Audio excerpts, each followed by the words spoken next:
This episode brought to you by Butts. You better hold on with both hands because one of your goddamn arms is getting ripped off. Hey everybody, we're watching Jurassic Park and you are listening to Miscast Commentary.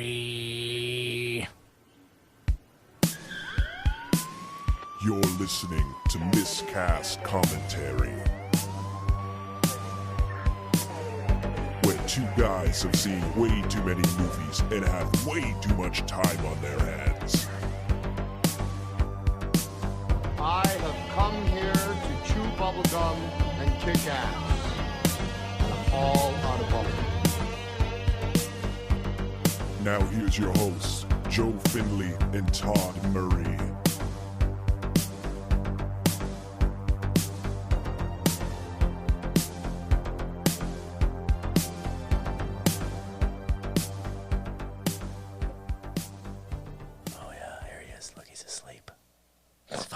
Oh shit, he's awake. The apnea got me. Hey everybody, welcome to Miscast Commentary. I am Joe Finley. I'm Todd Tebow, the Sailor Murray. And I'm not sleeping because I'm bored. I'm sleeping because it's late, because it took me way too long to set up for this shit, that it took us way too long to record the previous And he episode. has some sort of issue where he just passes out.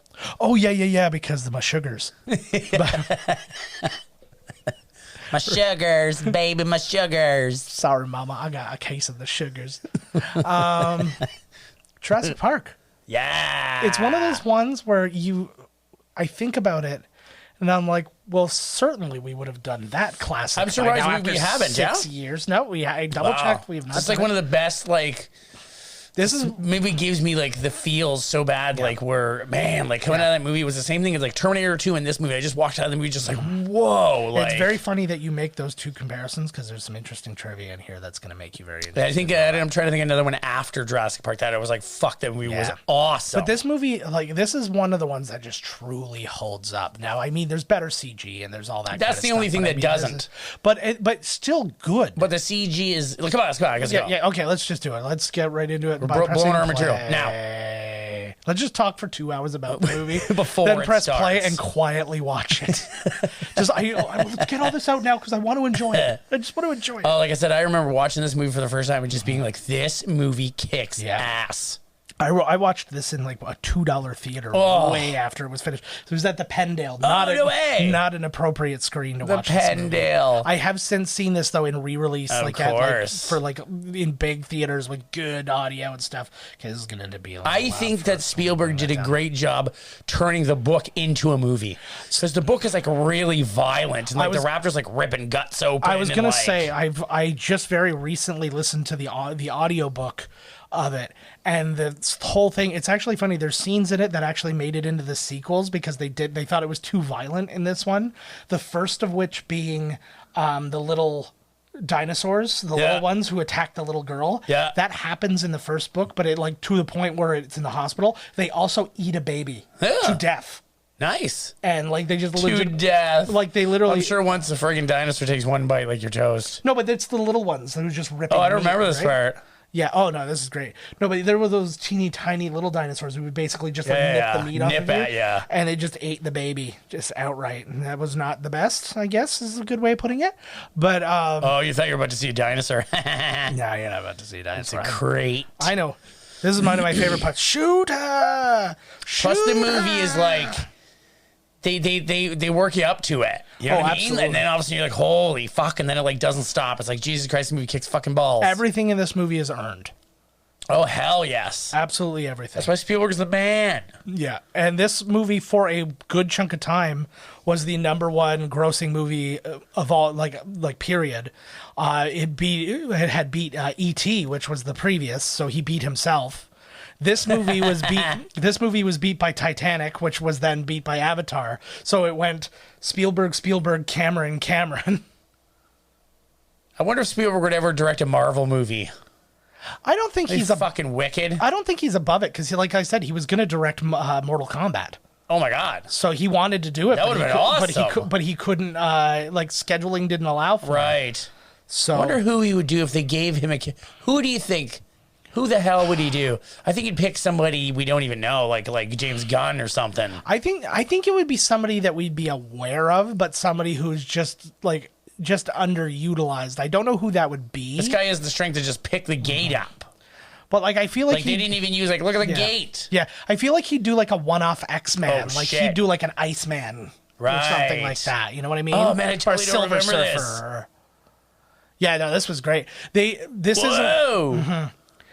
this doesn't happen in the book either, but something similar. Like they hear reports of a lot of accidents on a construction site, but it ends up being the dinosaurs keep attacking the people and stuff like that. Oh, raptor. Yeah. I love that. That's like your little kind of Jaws thing, right? You're not going to get a good look, but you're going to know that we're taking this seriously. I love shoot. So that is, let me get his name up here. That is Bob Peck. He was in The Merchant of Venice, Edge of Darkness, Lord of the Flies. Things that were basically this movie. Yeah, like a lot of jungle. Yeah. Screaming. Yeah, any place where there's mosquitoes, that guy shows up.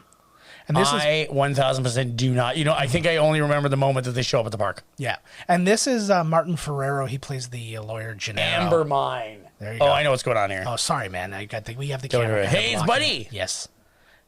It is Buddy. But so this guy here was in Miami Vice, Oscar, Get Shorty, Gods and Monsters. That was his stuff. But again, they combine him with two characters in the book. Wait a second, sorry. Where did he start on that raft? Yeah, I know. Like, right? where the hell? That's a great question. He's been like on the raft for like 3 days. Probably. Well, like they just pull him along. Is like around this thing, and the rope's around a little, It's probably a few hundred meters. I'm like, holy Christ. But yeah, so he's a combination of two different people from the book. There's a like a guest relations kind of guy who is not in this, who's like built into him.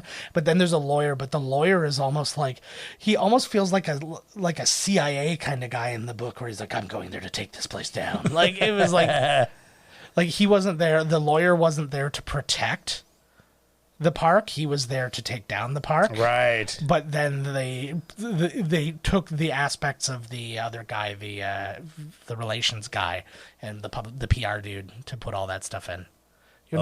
Shit! What a cool idea, though, eh? Yeah. Dig it. This movie actually created such a resurgence in like interest in dinosaurs that like paleontology, like studies and stuff like that, like skyrocketed. They totally went up through the roof. Yeah. This is one of the reasons that I want to go to Universal more than Disney. It's because they got all the Jurassic Park stuff. Yeah. Jurassic Park rides are fucking awesome. But yeah, it's like, well, the one Jurassic Park ride, it's just one of those like you see an animatronic. Whatever. Yeah, like it's that exact thing. But it's all like, and literally before that ride came out, Disney already had Dinosaur. Right. It's the exact same ride. It's like just not branded. No, they have a bunch of rides. Yeah, they got a couple Jurassic Park rides, but I think the other one's probably another 4D ride because that's 90% of the friggin' Universal rides. They're not. I'm not saying they're not. I'm not saying they're not good. Right. I'm just saying that they're not. Because I would Badlands. So because I would 100% go. This is where the Tremors were. Yes. They're looking for Tremors originally. That would be amazing. And they found a dinosaur bone. Mm-hmm. Well, it's funny too because we were talking about like when Tremors 2 came out, one of its big things was like the team behind Jurassic Park. Hey, helped make the new like those other Tremors. We have watched Tremors 1. We have watched Tremors 1. We should eventually do all the Tremors. Oh god, they're fucking awesome. Yeah, once you get deep into the Jamie Kennedy verse of it. I know. Right? Oh my god, this is Patrick Swayze looking motherfucker. I know. It's like Freddy Krueger playing Patrick Swayze. Could they have picked a more perfect dude than Sam Neill? Oh hell He's no. so good in this. Actually, you know who was offered the job? Harrison Ford. Oh, I'm sorry. You said wait. And I was going to guess. You said wait. I heard You knew I was going to guess it. Yeah. I wouldn't You were going to definitely nail it. I was going to guess John C. Reilly. Or, sorry, I was going to guess William H. Macy, who was in part 3. Yeah. That's true. And they bring him back for Dominion. I dug that how, like, I like the new Jurassic Park movies. I think they're pretty cool. I didn't care as much for the second one, but I really liked the first one. I thought the second one was cool too. I like how they had that like auction and the that was cool. I dug that. There were aspects of it, but then there was that whole weird thing. I was 100% sure you were going to find out that the little girl was a clone. Or something like that. Yeah. Like, she does the Michael Jackson Thriller in the end. Yeah. And looked and she's got like dinosaur eyes. Because they kept talking about her mother who's gone and like whatever. Right. And I'm like, she's an egg donor and she was like a genetic thing. But, and I thought what was cool, but I don't know, might have heard it was like they really blew their wad in the beginning. Yeah.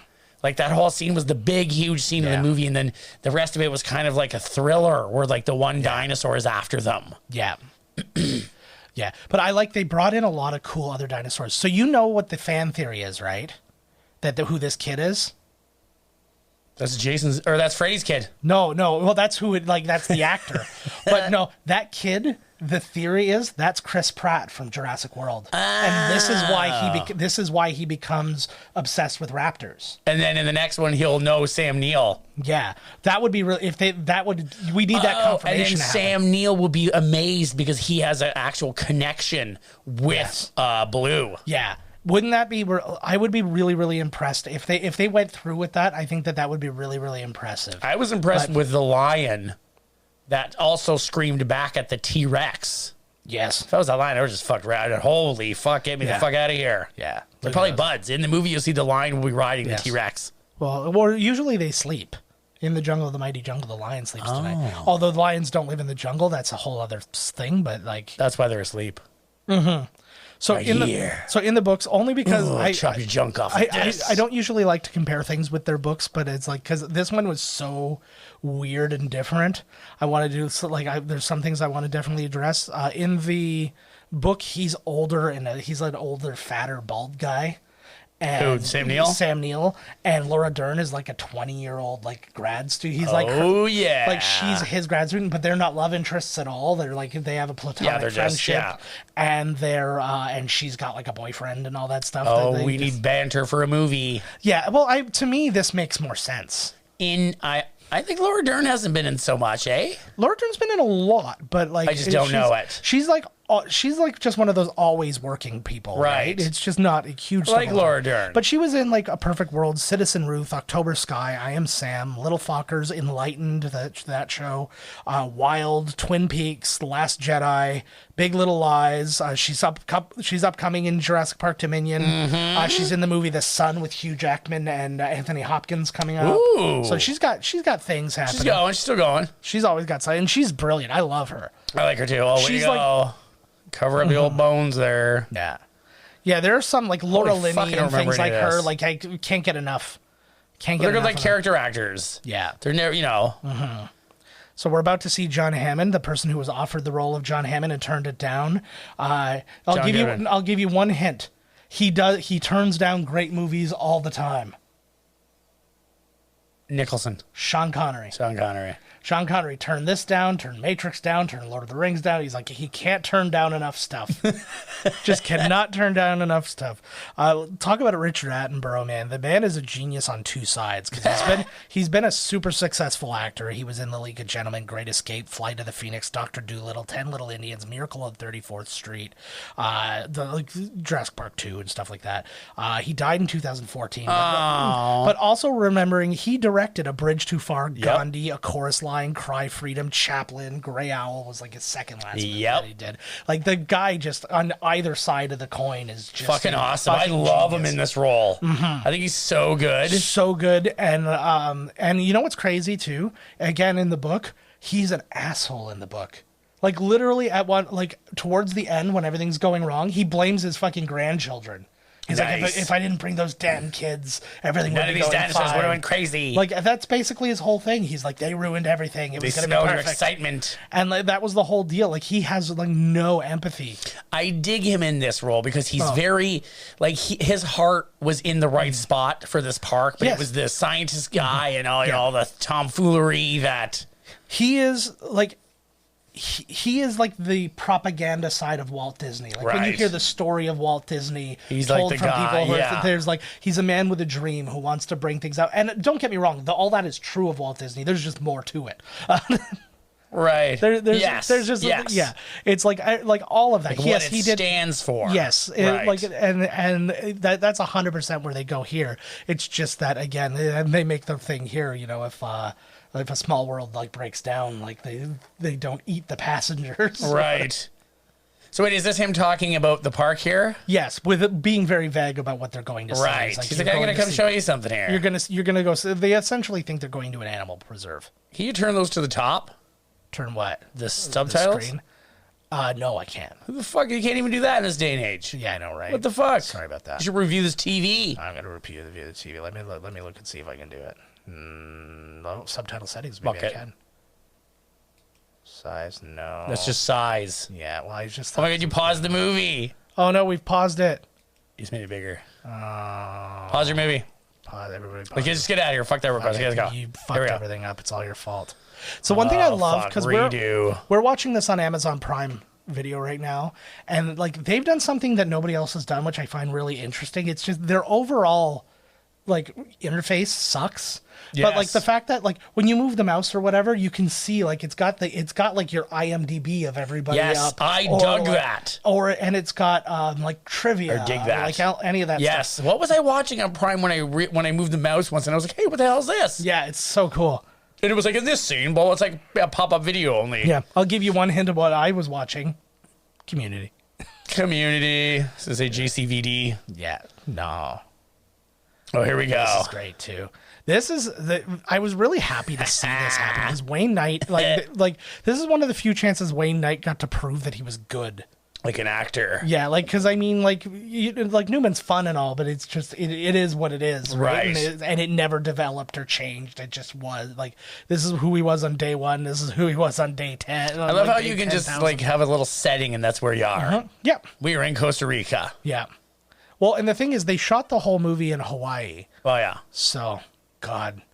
I feel like that would be he'd be Gabriel Iglesias now. He's still like, don't say my name. I love this so much. This took place in a mall in the books. Really? Yeah. Uh-oh. We moved the mouse. I love this very much. Dodgson. See, I always thought it was Dotson. He's quite big here. Yeah, he was really big here. This was early Newman.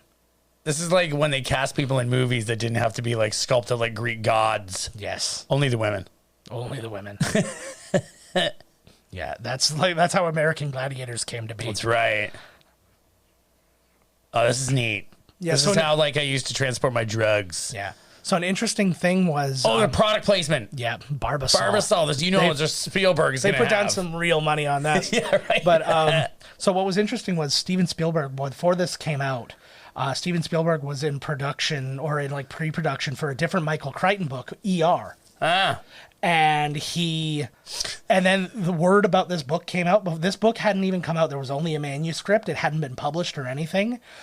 They paid $2 million for the rights to this book. And he beat out James Cameron by a few hours. Like James Cameron, James Cameron was going to bid on the book. And he said in an interview, his plan was for Arnold Schwarzenegger to be Dr. Grant, for Bill Paxton to be... Oh, my God.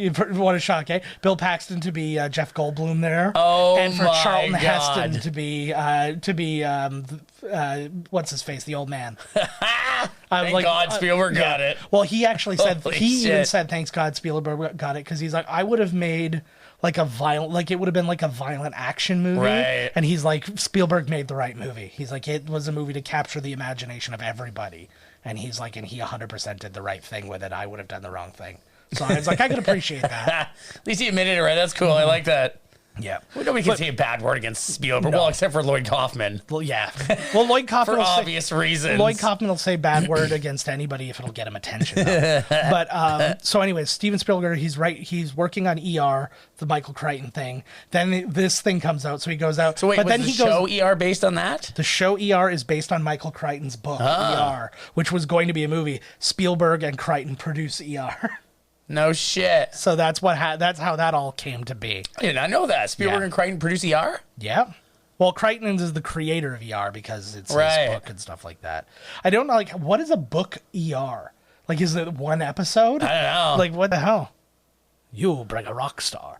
In the book, Ian Malcolm he talks he talks more about math than anything else because he is a mathematician, but like he doesn't really he talks more about philosophy in this.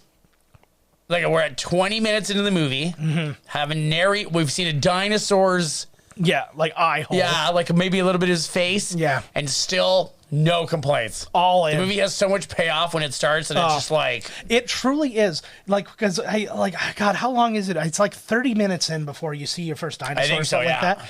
And to me, it's still one of the most magical moments in film. Agreed. Because nobody had built anything like that before, right? Like, well, I mean, because it was CG. Well, hey, me too, bro. Let's touch them. Ew, it all started a man fire. Yeah, if only.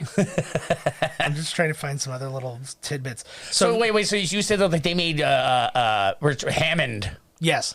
They made him a super asshole. I wonder if they kind of took the book actual Hammond and turned him into the guy that owns it in the new ones. A little bit. Right? Because he was way more...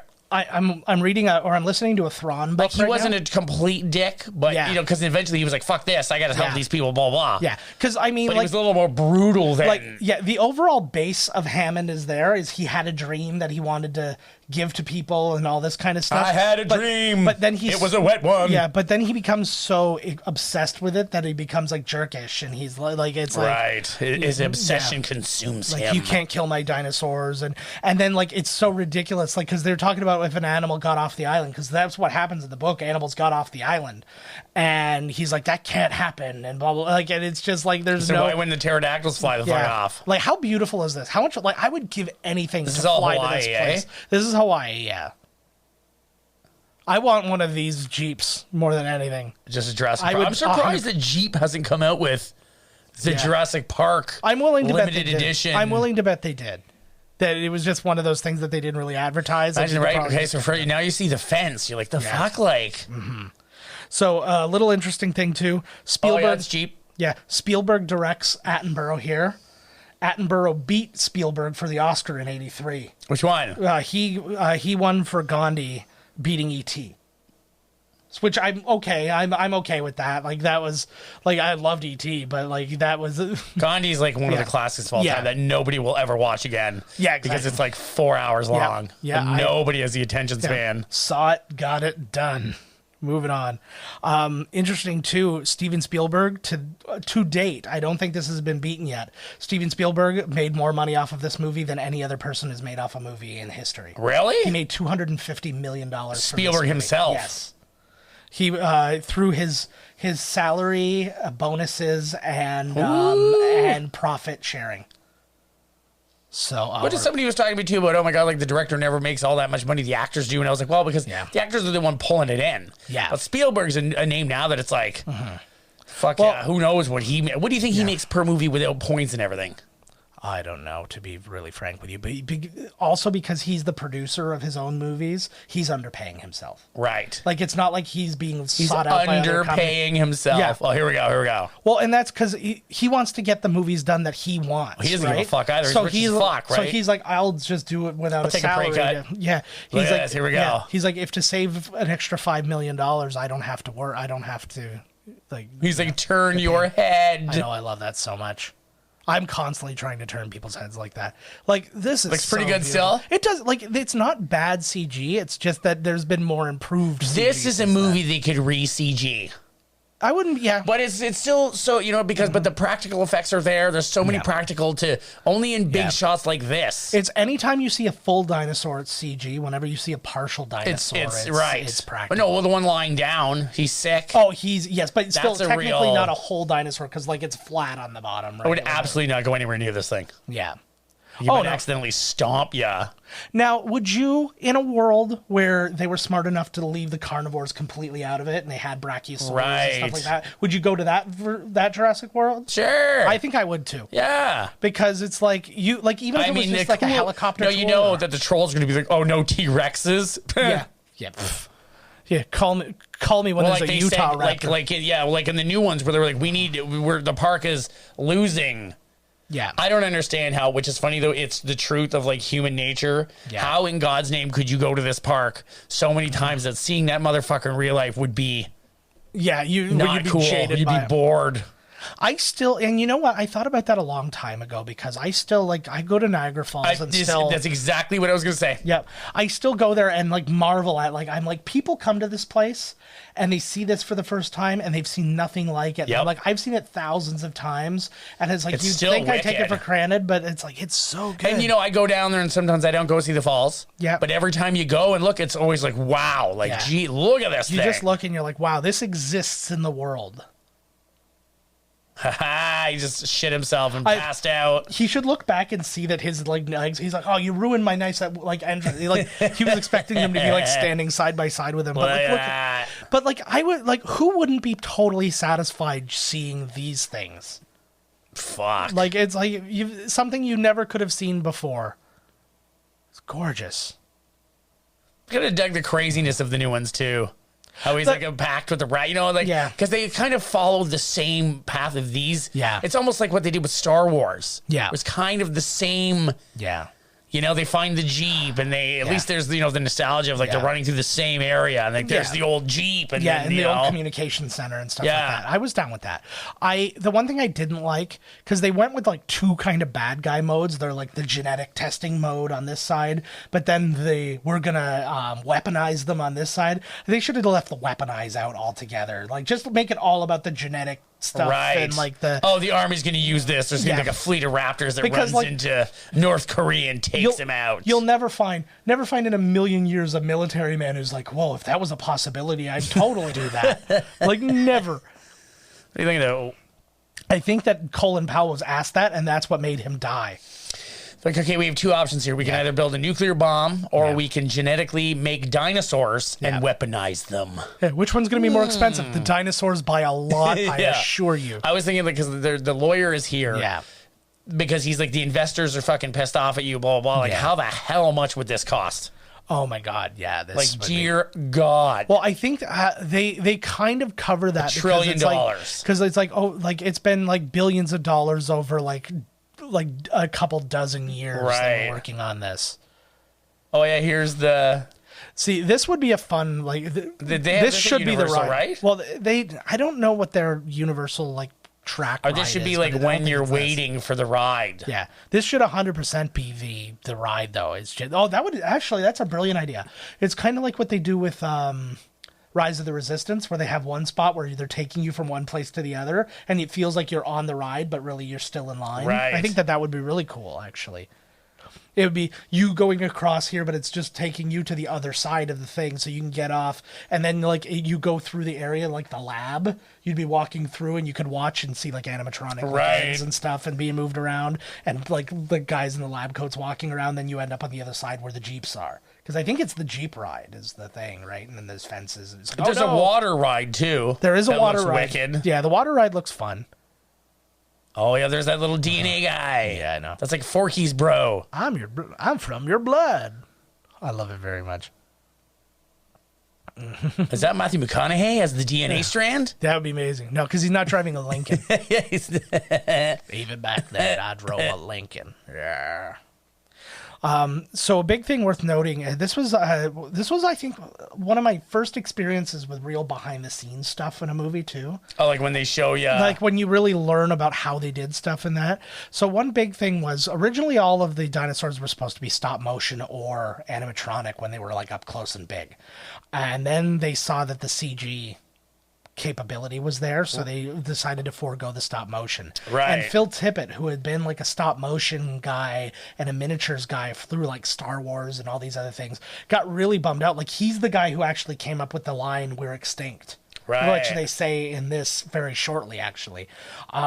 But so he was legit depressed that his whole livelihood was going away. And then the CG people came up to him and they're like, we could actually use you because for us to keyframe it takes forever. So they built him a model that was just like a stop motion model that was all the keyframes were built into him. And then they could move him. And then he would realistically move the dinosaur, and it would then create those animation keyframes in the thing. So he used his skills to better their skills. To better the CG. So he helped them ruin his career. Yeah. No, he actually created a new version of his career. He basically kept his career alive. And that became the models and everything as they're yeah. Because that's the birth of motion capture. God, that's the Subway bread breaker. If I could say it. I love like 2 B's in a row. I still don't really understand why virtual reality was necessary to do this. And also that's not a virtual reality mask. That looks like just a new SOVID, I was going to say SARS mask. Yeah.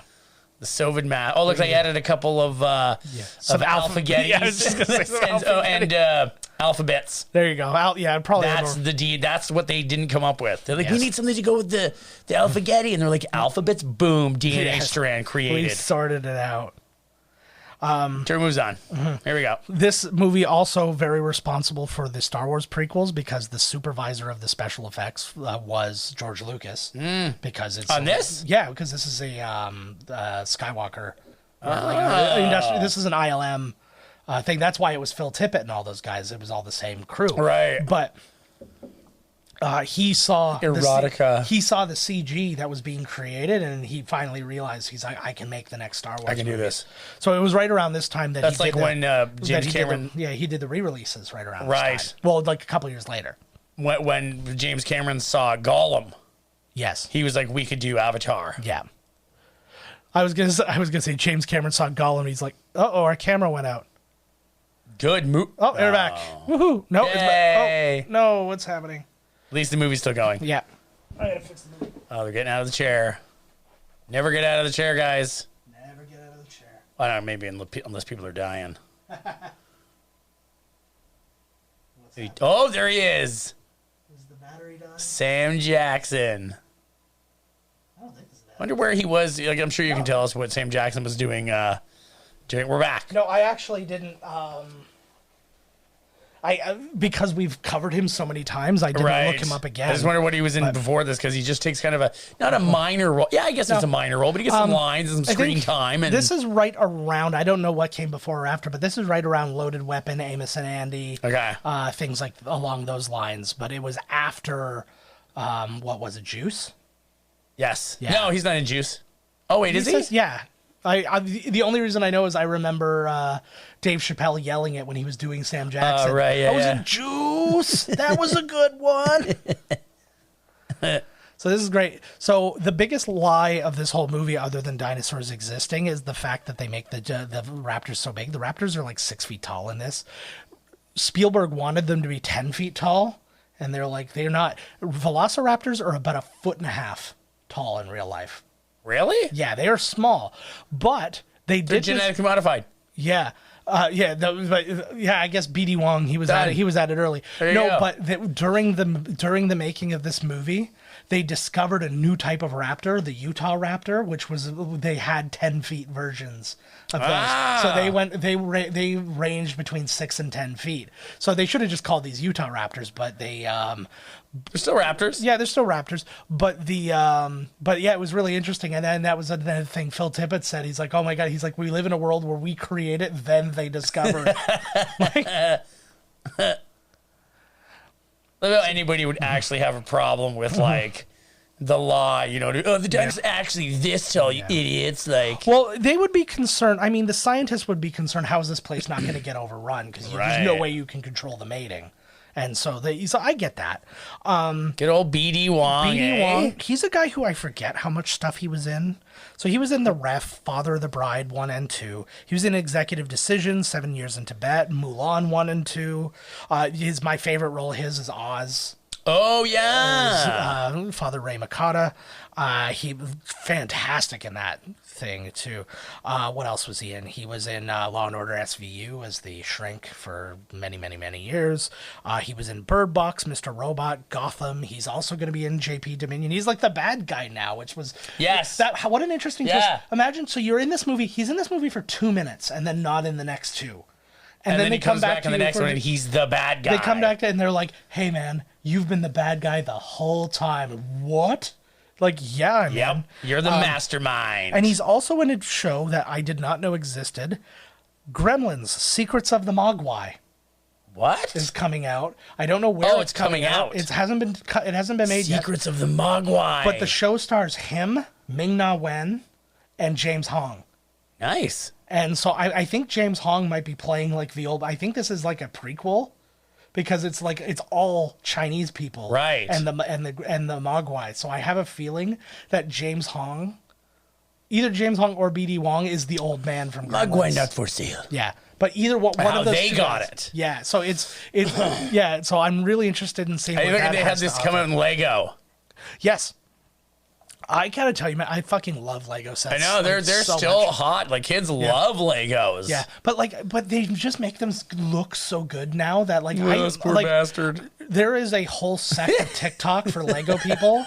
I've seen somebody go like, "Let's come check out my basement," and the entire basement is like a Lego room where the whole middle of the basement is just a big platform for all the buildings and stuff like that. And on the outside are all the ships and all whatever the Raptors don't finish is what's for dinner. Yeah. Yeah, one perfect tenderloin is sitting in there.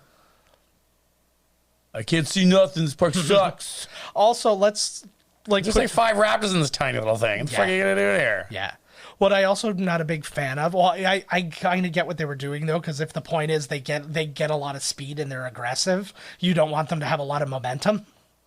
So I kind of. He's your god. Like they're all gonna live in this little fucking thing. Yeah, but to me also, they're so aggressive and so crazy. Why wouldn't they have just killed all of them? It's like we can't because they're so smart, they're gonna figure out a way, man. That door was wide open there, letting that guy in there. Yeah. They're going to lift up the thing and it'll be a raptor will be in where then the harness that the cow is hooked into. Yes. Muldoon, I'm pretty sure, is an African guy in the books. This guy is like right out of like the guys from like part 2. Yeah. Like Pete Postlethwaite. Pete Postlethwaite is so good in that one. Like he's my favorite, well, probably my favorite character in that movie. I love him in that. And I love this guy in this, even though he's like not in it a lot. He's wicked. I like him too. I like that 2 conversations are happening at the same time on screen. Like kind of like yeah. Like you couldn't hear what he was saying to Laura Dern there, but like it's a weird thing to actually like witness. Right. It's good TV, bud. I gotta tell you, like I didn't even get close to like doing all the research for this one because like I literally researched this for 2 hours and I didn't get halfway through all the Holy stuff shit that was available to it. So it's like we may have to watch this again just so I can just so I can do the other things. Like I can't wait till we get to the shirtless Goldblum. Oh, here we go. Look like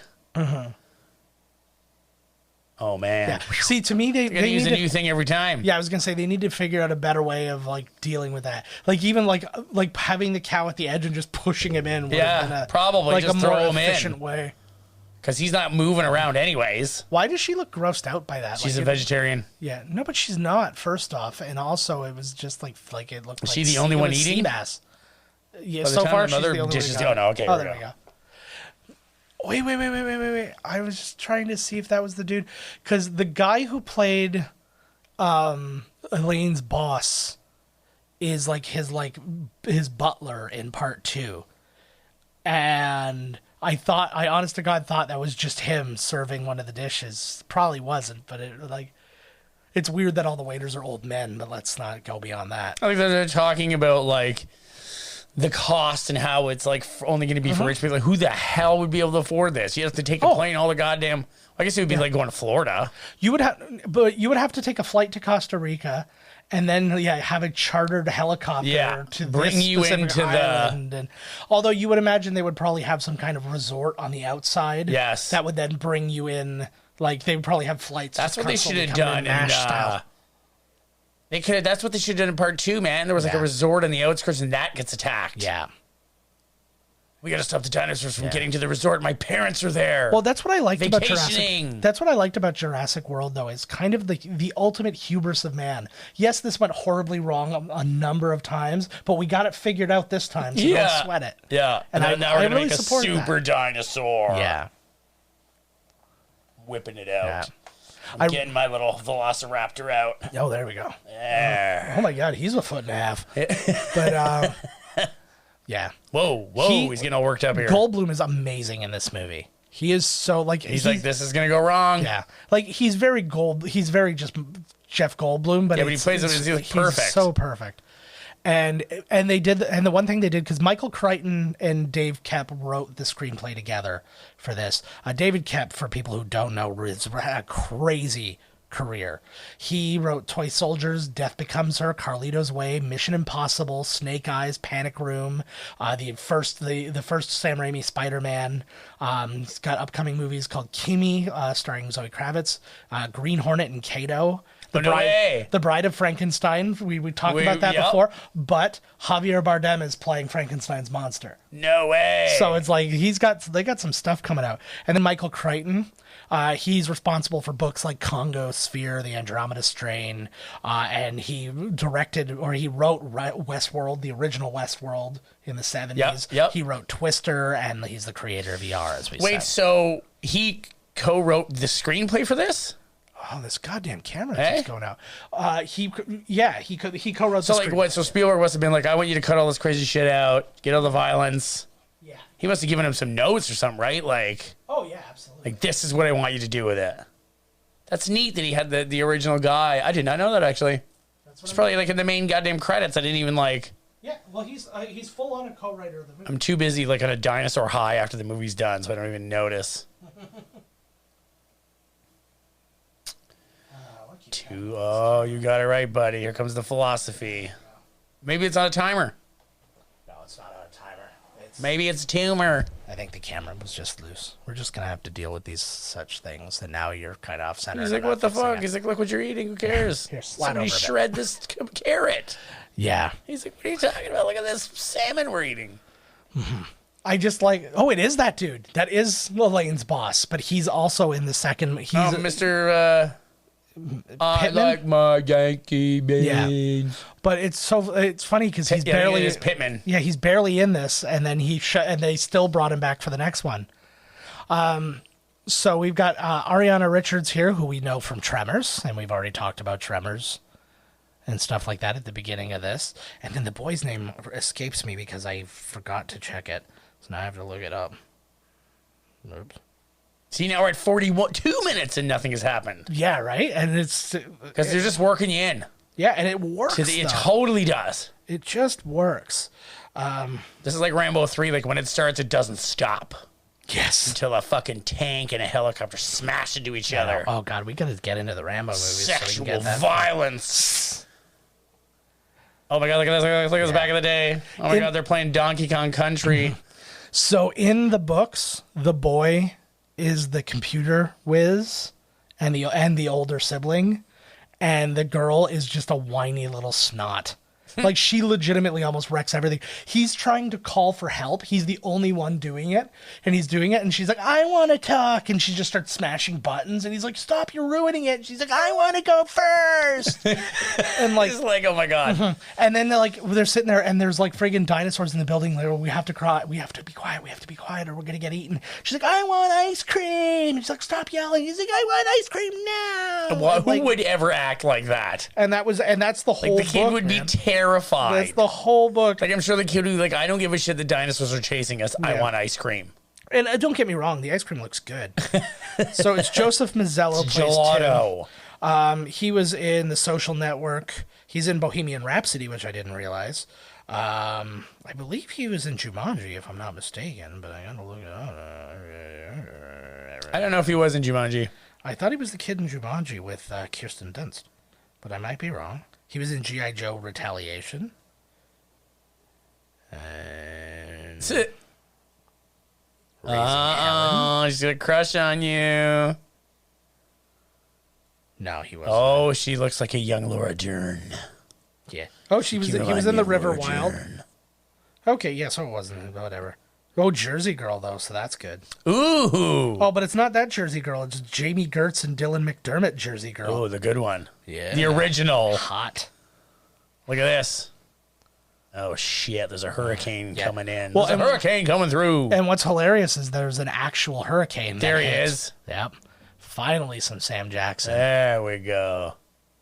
The thing I love about Sam Jackson Product is placement, Marlboro. he was always Sam Jackson. Yes. Like, he's just... I love that Spielberg puts him in this fucking movie. Oh, God. Oh. Nobody cares, right? Yeah. He's smoking in there. He didn't give a fuck. He's like, there's fucking dinosaurs running around here, motherfucker. I'm know. having a cigarette. Yeah, exactly. Yeah.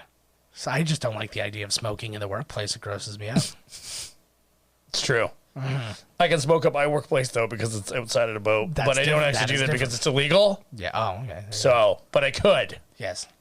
if it wasn't illegal. But but just being Oh, outdoors yeah. in general, like, could you imagine me sitting in master control in like this tight, closed-in space, and then like a couple of people smoking?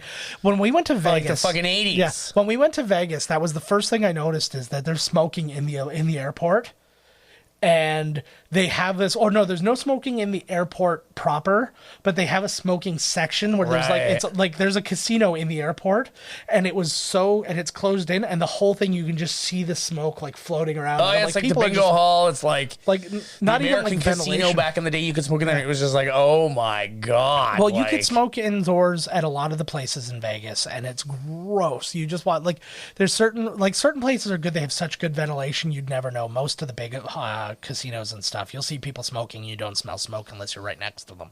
But then, like, you go to some of the older casinos, like on Fremont and stuff like that, and the place, you can still smell, like, friggin' Frank Sinatra's cigarettes in those places. Like, I love it at my work, too, because it's a car carrier. yes. And it also has a smokestack that shoots when we leave a big plume of smoke. Nice. Does it go? You cannot be caught smoking. Yeah.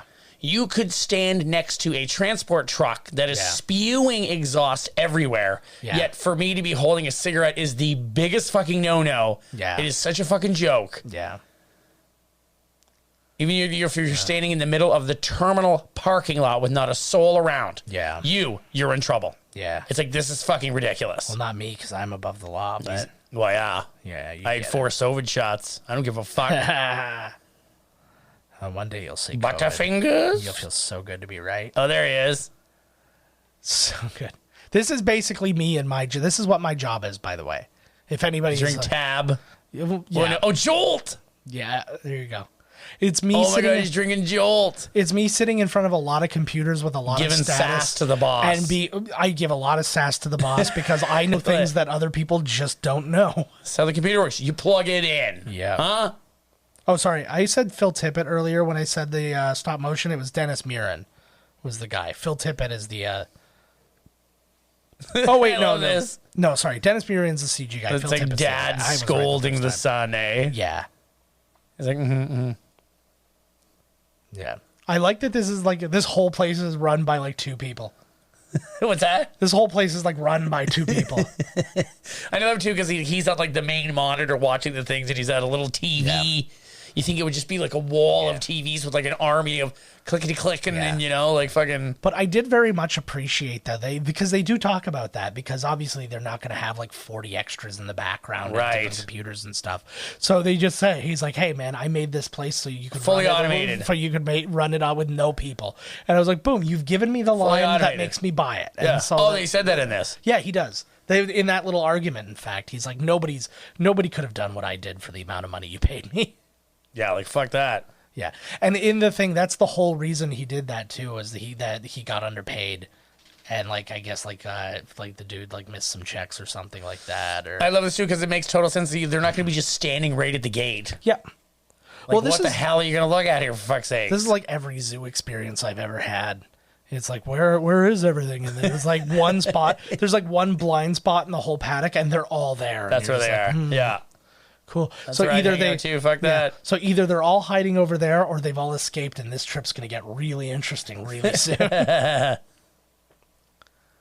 Ooh, I know what to do. Now that I've used up the stuff there, I'll just bring up the IMDb. Like they both look at her. I know. I did. Seen anything? I did appreciate that line though.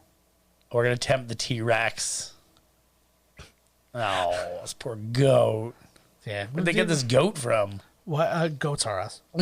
You like where the hell are they getting all the food for these animals? Like holy fuck. Well, you got to figure like a lot of Costa Rica is like agrarian and stuff like that, so they're probably just getting livestock directly from the island. Oh my god, what happens when they run out? Well, that's the thing about livestock. You raise livestock, so you don't really run out per se. You gotta keep them coming. Yeah, keep them coming. 10,000 volts will keep a T-Rex off the gate. Hard disagree. I know, I don't think so either. 10,000 volts, that ain't fuck all. No, 10,000 volts is plenty. Oh, for us? Yeah, but not for something with nothing. Fucking just he takes a big run and hits the gate or hits the. They look like the things that they have on the highway now. Yeah. This goat's going to be the goat's going to live. The goat's going to die of starvation. Mm-hmm. Well, he's going to probably eat whatever's around him, and then when he reaches the end of his leash. Yeah. But, I mean... T-Rex, he's like, what the fuck is this? An hors d'oeuvre? Yeah. Theoretically, the T-Rex is watch, he gets all pissed here. I love this. That was the first ever Puff Daddy video. It's the only thing that's missing is Mace next to him.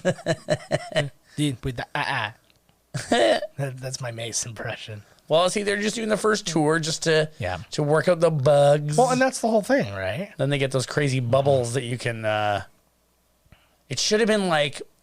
Although I don't know how the dinosaurs wouldn't fuck with it. Yeah. But like a glass-bottom boat that goes over top of the thing so you can look down on them. Oh, I see. Yeah, well, yeah. But I don't know. Whatever. They get these. They get dinosaurs here. They can figure that shit out. Like, to me, this is a helicopter tour. Yeah. It's a helicopter tour, and then there's a spot, like, then there's like a place where you go, where then the ones that are free roaming and stuff like that, you can see all of that. Right, like at like when they went to see the Brachiosaurus, wherever that was. In the free roam area. But like this area where the carnivores are and all that they stuff. could have had a thing too where it was like, where it like, it's like already dug in.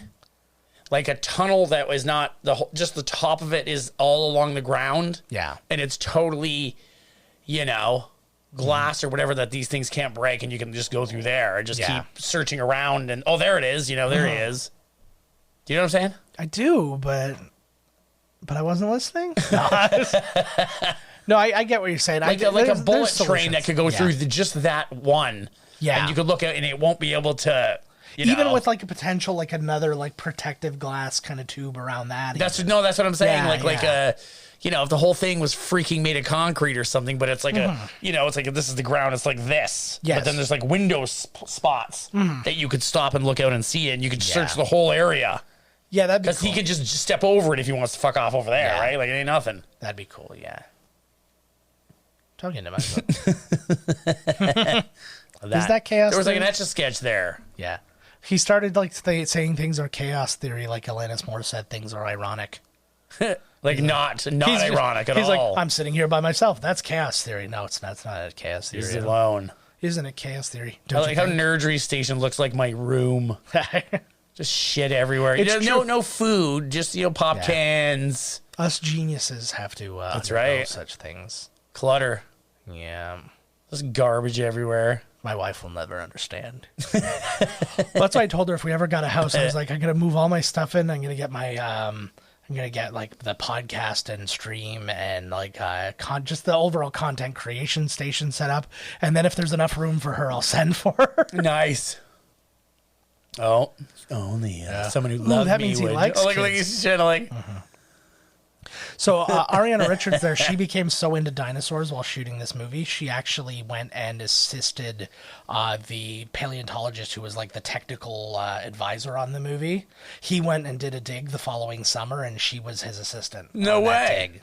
So she's interesting because we talked about her during Tremors. Like she's not even an actress anymore, and she's an artist now. It's so beautiful. That looks still. Stan Winston does it again. Fucking right, he does. But nobody has ever done it as well as Stan Winston, and nobody ever will do it. I know because they don't do this anymore now. No. If they do, it's small scale. This is what makes the movie even better. Is shit like this. Well, because it's the idea, like the look on their faces is more genuine because you're like, I'm looking at this thing, I'm interacting with it. It's not like a sandbag on the end of a stick with a tennis ball on it. Because that was the old thing, like when you see the behind the scenes of Life of Pi. And it's literally just like, it's like a sandbag with like elastics wrapped around it with a stick on the end. And they just put it in his lap and he's petting it. And I'm like, yeah, that's not the same, is it? Oh, yeah. But, no shit, eh? God, so beautiful. She's crying. She's doing a great acting job. Yeah. I'd cry my eyes out, I think, if I saw like... I'd cry my eyes out when I saw the poop he took. Oh, yeah. I want to take poops like that. Mm-hmm. Oh, yeah. Just pop his little tongue pustule there, girl. Lick it. Oh, that'd be amazing. That's not that interesting. Check this out. Yeah. So in the book, because they never answer the question what was happening, they give a theory as to what was happening, because she's like, oh, is she eating this? And they're like, no, she doesn't eat that. They don't eat that. And then they found some in the poop. But essentially what happens is it was in the book, it's a stegosaur, but because they don't have the proper teeth for chewing, they do the same thing that birds do, which is swallow rocks to break it down and stuff like that. So what happened is where they're swallowing the rocks, there were lilac berries. And they were scooping up all the lilac berries, because what happens is, like, eventually the stones smooth out in the belly, and they regurgitate them, and then go get more like rough rocks and eat those. So yeah, that's the whole really that sounds awful. Yeah, no, what a way to stones. Yeah, I've been doing that my whole life. Throw some gravel in there just to grind it all up. I pass a kidney stone every 2 days. You swallow. Just pure hell. I don't even know what you're talking about. I wish I could CG it down. Oh, he's like, yep. Oh, it's coming. All right. Yeah. So let's talk about the hurricane that actually came in real life. It's Hurricane Iniki, I think it was. Like while they were filming. Yeah, while they were filming. So they had to take the hotel they were all staying at. They had to take all of them, and they said, you're all coming to the ballroom because it's the central area and like away from the windows and stuff. Nobody could find Richard Attenborough. Richard Attenborough slept through the entire hurricane. And somebody asked him, they're like, how did you sleep through the entire hurricane? He's like, my dear boy, I slept through I survived through the Blitz. He's like, that was nothing. Yeah. You got that right. Holy fuck! I have questions about that shit though. Shit like bigger than the dinosaur was. I was gonna say that's taller than his asshole for certain. Wow, he really gave her. It pushes him up. I feel like it would poop more on like scat, like a moose or something. Just big, just like good ploppings. Yeah, like large grapefruit size scat. Yeah. Scat. Dinosaur poop. That's why whenever I poop, I scat for the length of dinosaur time. scats. I do that, what's it called? Samantha from Sex and the City there. I do her scat thing. Did you ever see that video? We talked about it before. Oh, yes. Yeah, I've never seen it, though. We bop the re-bears and take, the she-bears and zip, zap, hooray! It's her and, oh, God. Like, when I saw that video, I understood everything I ever needed to understand about her. It's like, why do people say she's so difficult to work with? And I saw that, and I'm like, I totally get it now.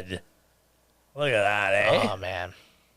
That is fucking unreal. That guy, I'm trying to remember who that guy was supposed to be. He's like some other technical, but he's not an actor by any means. You know who he reminds me of? You remember the one guy who was like the hairy-chested lifeguard in, the hairy-chested lifeguard with the mustache in Baywatch? Yes. He was just he was always there. He had no lines. Look but at was this always footage from a different camera that they just threw in there. Yeah, that was definitely stock Look footage. at the water coming in here. Yeah. But here's another thing. So you're deciding to put together this awesome thing that people are going to go to. Why would you go to a place where hurricanes decimate it every all 36 hours? It's we got to get in and out really quick because the 13 more hurricanes are coming through. It's like the hurricane special. Yeah. It really revs up the dinosaurs.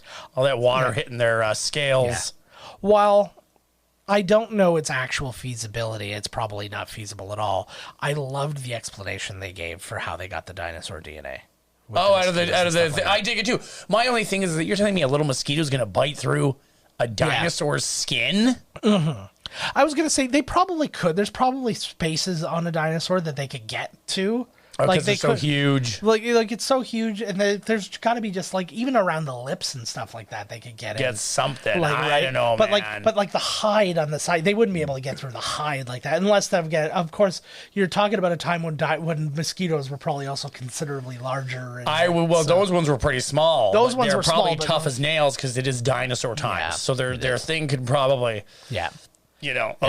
And we bring up the obvious little foible of this. The movie and the book are called Jurassic Park, and all the dinosaurs almost are from the Cretaceous period. Right. Blah. Ooh, drop the mic. So we're going to go, no, they're too expensive. Here we fucking go. We're going to proceed for the next hour or however long this movie is. We're just going to boo for the rest of the time now. Boo.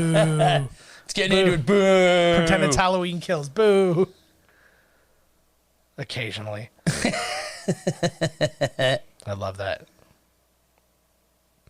I didn't realize how long it was between this and part 2. There was 4 years between the two movies. Yeah. Because he took off, so he did this and then he did Schindler's List. And then he took a bunch of time off. I think actually it was 4 years between Schindler's List and that. But so he did this, then he did Schindler's List? Yeah. Oh, what a fucking movie. Yeah. Holy fuck. Man. That guy, he can make any movie. True. He's the greatest director of all time, in my opinion. Yeah, mine too. And they made that joke. It was a Community thing where Chang becomes an actor and he gets hired for Steven Spielberg's animated movie about Play-Doh. And he's like, you're playing the color blue in Play-Doh or whatever. And he's like, yeah. It's funny because that seems like a movie they would actually make now. Oh yeah. There was a movie starring emojis. Oh yeah. Did I do that? There we go. I don't think the poop emoji really got his due in that film. No, his doo-doo? Although I give it up to them for hiring Patrick Stewart to play the shit emoji.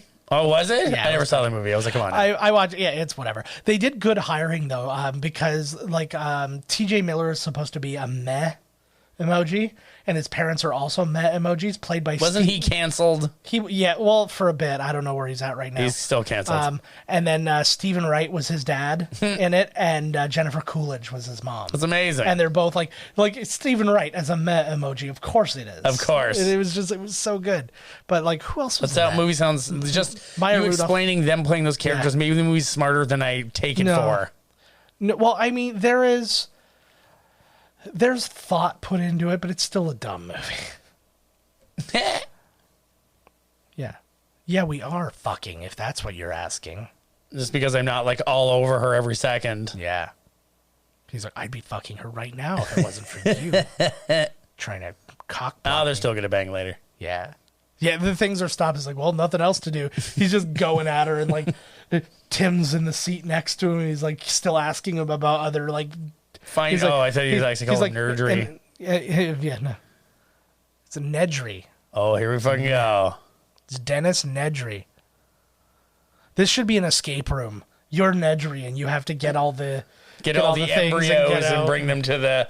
I think those escape rooms are done. I don't even know now that the COVID. Yeah, I feel bad for the people that set up there, but it was like, what are you going to do with the next one? It's like once you do the escape room, that's it. Yeah, like no, but they all new people could rolling through all the time. Well, they swap out rooms too. Like they'll have some for a while, and then they'll swap one of them out for a room, and they keep them pretty fresh. I've done a bunch of them, and they're fun. I always have fun. I know. I think they're totally fun, but I think it's not something that will sustain itself for. No, it's a fad like anything else. Like there's a lot of those going on. Like there's a bottle of Jolt. I wonder if that was another.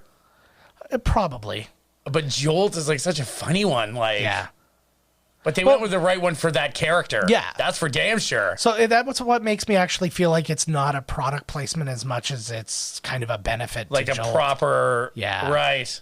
Like Jeep was definitely a product placement. Must be. You see the Jeep logo 40,000 times. Yeah, but it makes sense. That's what they're driving. Yeah, they're driving Jeeps. This is just a reminder. For fuck's sakes. Yeah. See, the one thing that all of those Jeeps should have, though, is a fucking compass. Because you know how easy it would be. Who did the music of this? John Williams? Of course, John Williams. Of course, did. Of course he did. Right when he did this neat, like right when he moved the arrow to the first direction, there was like the sound that they. Oh yeah. You know what I would like? I told you that's for Marlboro or Marlboro's. That's another. Yeah. What I would really like, I would like somebody to do like Bugs Bunny style score for like an action movie. So like somebody sneaking, boing, do do do do do do do do. Yeah. And then when you see all the big machines being made, yeah, we never watched Honey, I Shrunk the Kids. Oh man, yeah, it's a lot of stuff. I mean, we've only seen 500 movies. There's so many more. By the time this comes out, I'll have reviewed. I've got a few other reviews I'm doing. I'm doing Dope Sick with Michael Keaton. Oh. He has come back, man. He is good. He's all the way back. He's one man I wish never left. And then I'm gonna be doing that Home Sweet Home Alone. Oh yeah, with the new Home Alone. Yeah. British Home Alone. Who's the new Marvin? Ellie Kemper and the guy who plays David. It's Ellie Kemper. Yeah, it's Ellie Kemper and the guy who played David Wallace in The Office. David Wallace. He was Michael's boss for most of it. Oh, really? Yeah. Oh. Yeah. Who by the way was an accountant before he was on The Office. They're the bad guys. Yeah, they're the bad guys. Oh my god, I love Ellie Kemper. I have to see it now. Yeah. Josh Gad was supposedly in it too, but I don't like. He's not the parents. The parents are British. They're British. They're British. Yeah, that was good. I love how jerky everybody is to the kids. Nobody likes kids. I love my kids. Fresh water. Yeah. Yeah, that would probably taste amazing. Fuck. I want to go to Costa Rica. Costa Rica is supposed to be one of those places too that's really like a cheap place to go and just enjoy the shit out of. I'd like to do that, but I'm gonna leave everybody behind. I'm gonna just go do it alone. Yeah. You're gonna say you're going to Costa Rica. You'd be at fucking Disneyland. Yeah, I'm always gonna end up wandering. Yeah, here's me from Costa Rica. Yeah, it's just like It's like I can clearly see that that's like the friggin' lightsaber shop. This is a cool story. Yes, so this is this is one of the first. I'll let you tell this one. Okay, this is a good one. I know that the guy, they had this scene, Spielberg, like the guy's only job was to like make it vibrate. Was to make the rings. He wanted like droplets in the water. They couldn't figure out how to do it. And it was like the night before, this guy's like agonizing. He's like, oh my God, this is like my one main job. Yeah. I'm sure he had other things. And then he figured out you could use it. So the kid is bending over and hitting a bass guitar string that's boom. And the vibration of it is... I don't know how they figured it out though, but like at the last, like the 11th hour, he had a glass. He was trying to figure it out, and he had the glass sitting on his guitar at home, and he plucked the string, and when he plucked the string, the perfect concentric circles were coming out. So what they did is they rigged a guitar string up through the dash, so it's right up pressed against the dash, and then when they pressed it, it caused that. Oh, he knows that the gate's down now, buddy. Here we go. What made him test it, though? That is amazing. Look at that. That's so good. So something that happened in the, like during the course of the filming is the animatronics would get like the shivers. The shakes. Yeah, the T-Rex would get the shakes. So, but what was scary was it wouldn't happen necessarily in the middle of their shooting. It would happen while they were all off. So they're all off to the side, like eating or something. And then out of nowhere, the dinosaur just starts shaking. And you just have to deal with that. And you're just like, oh my God. He's nervous. But they were like, it was terrifying because the thing was shut off and all of a sudden it started like shaking, moving around and shit. And literally the crew, like all the grips and everybody, they had to like toss towels over the guy and like rub him down, like to like quote unquote warm him up. Oh fuck. Yeah. There's a lot of bending and shit going on. Oh shit. Woo! God. There he is. Still so good. Looks pretty good. Like, pretty good. This is like, think of the lighting. It's dark and in the rain. Yeah, the lighting challenges alone, and like with the water, like it's interacting with so much. So, I have here the combination. The voice is cool too. The voice is a mix of a lot of interesting guys. I like with his voice, whatever, his scream, his. It's a dog, a penguin, a tiger, an alligator, and an elephant, and then sometimes the lower end ones have a walrus in it. Really? Yeah. Fucking A, what a fucking job they do. Yeah. Just like, give me the sound of this dinosaur. Sound guys are geniuses too, because like to find those combinations is like, and the right, like, because if you because if I just told you find me those 6 sounds or 5 sounds, whatever, oh my God, and then combine them to make a roar, you would like call it would just You know what's crazy that we're watching this movie because I did not know. I just literally like 2 days ago watched it where it was a cat. Instead of a dinosaur, it was a cat. Yes.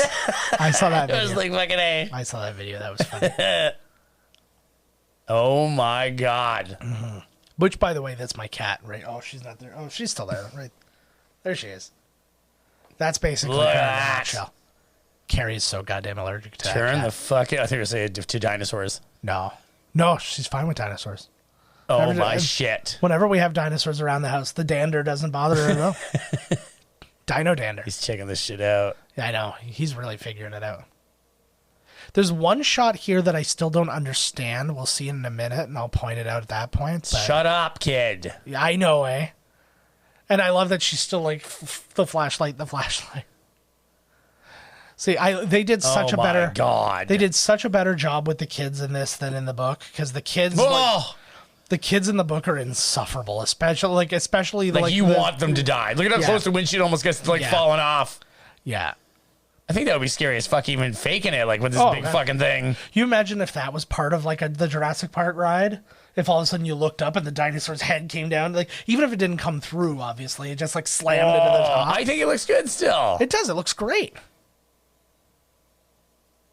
Fucking right on. I love this kind of aggression too. Like this was like eat his guts out. See, this is what he would have done to his prey. Yeah. He's like, yeah, that tastes like shit. This is like legit. Like it's scary and like a. I like that they're just watching the kids get eaten, or for what they think at first, right? Wow, we just watched the kids get eaten like a box of candy at the movies. Nothing for it now, right? So, Sam Neill injures himself during this when he does the. Like there's so much happening. I know, for sure. Now they're digging into the mud. It's like, holy shit. So when he does the flare, when he put like the flare, like why is it shining off of him like that? What do you mean? That like when there at the beginning with the flare, it was like shining off of him like a laser, and I was like, I don't think it does that, but like that always bothered me. Oh, he was so dumb. Holy shit! So brave, but so dumb and so sexy. Look at that skin tight shirt. He's like, throw the thing. Nope. Yeah. That would be me. Yeah. I wasn't even scared in on the toilet. I was just already there. Yeah, exactly. Because all that sea bass went right through. You got lucky there, bud. They didn't put that bathroom together too well. There's a I can't remember the name of the show. It's a YouTube show, and it was about. Ooh. It was basically they showed a lot there for PG-13. Yeah. Oh yeah, no, I know. Is this PG-13? Yeah, I think so. But there's there's this YouTube show. It's kind of like a MythBusters kind of thing, but it's like a Would It Kill You in the movies. It's called, like, I can't remember exactly what it's called, but it's something like that. Did they do the T-Rex eating the guy? Yes. They're like, would this really kill you? A T-Rex eating you off the toilet? Yes. Well, no, but they were talking about bite force, and like they were just testing all that kind of stuff. Like, what part of this, like, is the shaking to death, or could he just like? I'm sure the biting did it to you. Yeah. So, but it was just cool, and they use like a lot of like YouTube content creators and stuff like that, and like the guy who I watch more than anything did this one. Yeah, because they said that they have really bad eyesight, eh? Yeah, they have T-Rexes or whatever. Yeah, they're the boy still in the car? Yeah. Oh yeah. Yeah, they don't have. They only really detect motion, and they don't have really good 3D vision. Oh fuck! Supposedly. Like they guess, right? How the fuck do they know? Well, they do. Basically, what they do is they have to base things off of other animals, and then it's like, well, this T-Rex, its eyes are set like this kind of animal, and this animal has these problems, and based on its size or whatever, like it was like it's reasonable to assume that they're having the same issues. Right. So. Oh fuck yeah. Yeah. I love that. Like, this is just a little thing because if you have kids, you understand that. It's like stop everything. You're choking me. Yeah, of course you got a Spielberg scene where this is right. Now they gotta escape from the car that's falling off the cliff. Yes. So whoa, that was really good. But like he's still in the car. But like you said, you know what this is? Like, picture this as a boxing. He's like, I did that. Yeah, picture this as a boxing match where like the first couple of rounds are like little jabs here and there. It's just like, little dinosaur. Oh, you get to see this thing. Oh, you get teased with this little thing. And then the rest of the movie is just Mike Tyson go whack, whack, whack, whack, whack. Over. I heard that Mike Tyson's going to fight. You know what's fucking funny? Not funny, but pathetic. Yeah. Is that like you get Logan Paul versus Floyd Mayweather and it's a draw. Yeah, I know. You don't need, like, come on now. Yeah. There's no fucking way that Floyd Mayweather wouldn't knock the living shit out of Logan Paul, but they paid him so much money that they made it a draw. Yeah. And now Mike Tyson is going to fight Logan Paul. And if it's a fucking draw, they better riot. Because Mike Tyson will just rip his head off. Yeah. Like, I want Mike Tyson to not only take out Logan Paul, but then go after Jake. Oh, my God, yes. But he better not, man. I'd be like, okay, sure, I'll do that. Give me the money. And then first just knock his head right off. Here's what I want. I want... you remember? Have you ever seen that 5-on-5 UFC? No. It's in Russia. It's 2 teams of 5, and they go at each other. And then, like, if one person taps out, 5-on-5 rumble. Yeah, and then if one person taps out, they're out. Now it's 5-on-4. And it goes like Survivor Series. And then you go, and then the round ends when everybody's done. Like the rounds are really quick. Right. Because inevitably one person ends up tapping, and then it becomes an outnumbered situation, right? And you get points based on that, based on how many guys you've got left when the round's over and stuff like that. Oh, you were on the round. Like, there you go. I want one team to be Logan Paul, Jake Paul, throw Machine Gun Kelly in there, and Joe Rogan, and then like what? Why would this road be in the middle of their? Oh, did you hear that? There was a legitimate slide. There was a slide whistle. Yeah, like I said, they're doing a lot of goofy sound effects with him. Yeah, but like that blew my mind. Like I said, when he turned the sign, there was a goofy sound effect too. Yeah. Maybe this one is like you can be in your car because they're just little guys. Yeah. But like this is like an access tunnel that's in the middle of their enclosure, which just seems very dangerous on its own. Yeah, no, I agree. I think they're just dealing with what they've got. I would love to have a truck with like a winch and stuff like this. I would never know what to do about. This is all you do, like Nathan Drake. Yeah, I don't pull your car out of the mud and jump around like an idiot. Yeah. Well, I mean, I do a lot of jumping around like an idiot, but not like Mario jumping, not precision, just like jump. Ow! True fact. When I jump 3 times, I do a big flip and go yahoo! Look at this guy. I'm still really mad at how people are freaking out over the casting of the Super Mario Brothers animated thing. Oh, they freak about everything. Well, it's like, do you really want the guy who goes, "It's-a me, Mario," being the voice of an entire movie? Yeah, well, I was under the impression that he wouldn't even be the guy. He wouldn't speak. Everybody else would talk. Yeah, no, he's like, and that would be like the joke in the movie that Mario doesn't say anything. Yeah, no, it's but like whatever. Who cares? Yeah. It's a fucking movie. Yeah, but it's like, and people are like, Jack Black is Bowser. Yeah, I'd like to see that. It's a fucking voice. Yeah, it's a cartoon movie for fuck's sakes. What do you want it to be? A silent movie? Yeah, yeah. No, but he won't. They want like. I did that and it instantly bothered me. Yep. That was a mistake. I like they gave this guy a lot of puppy qualities. That guy's awesome looking too.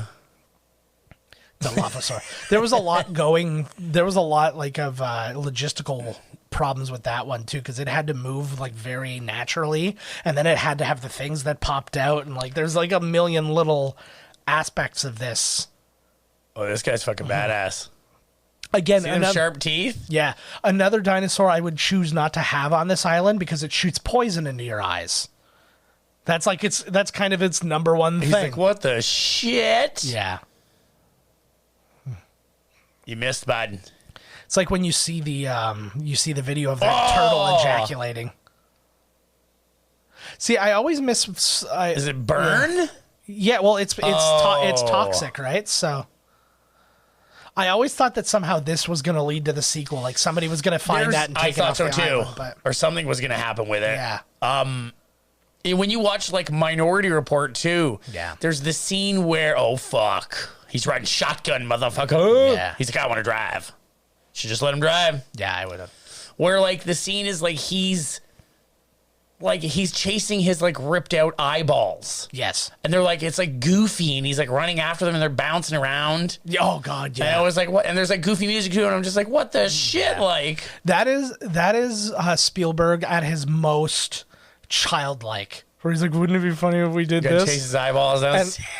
Which is funny because it's cool, but I'm like, all of a sudden it's like zany. And then, there's one person there who's about to speak up and go, you know what, maybe that's a stupid idea. And somebody takes him by the arm and they're like, he's right. It's Spielberg. Exactly. He's right.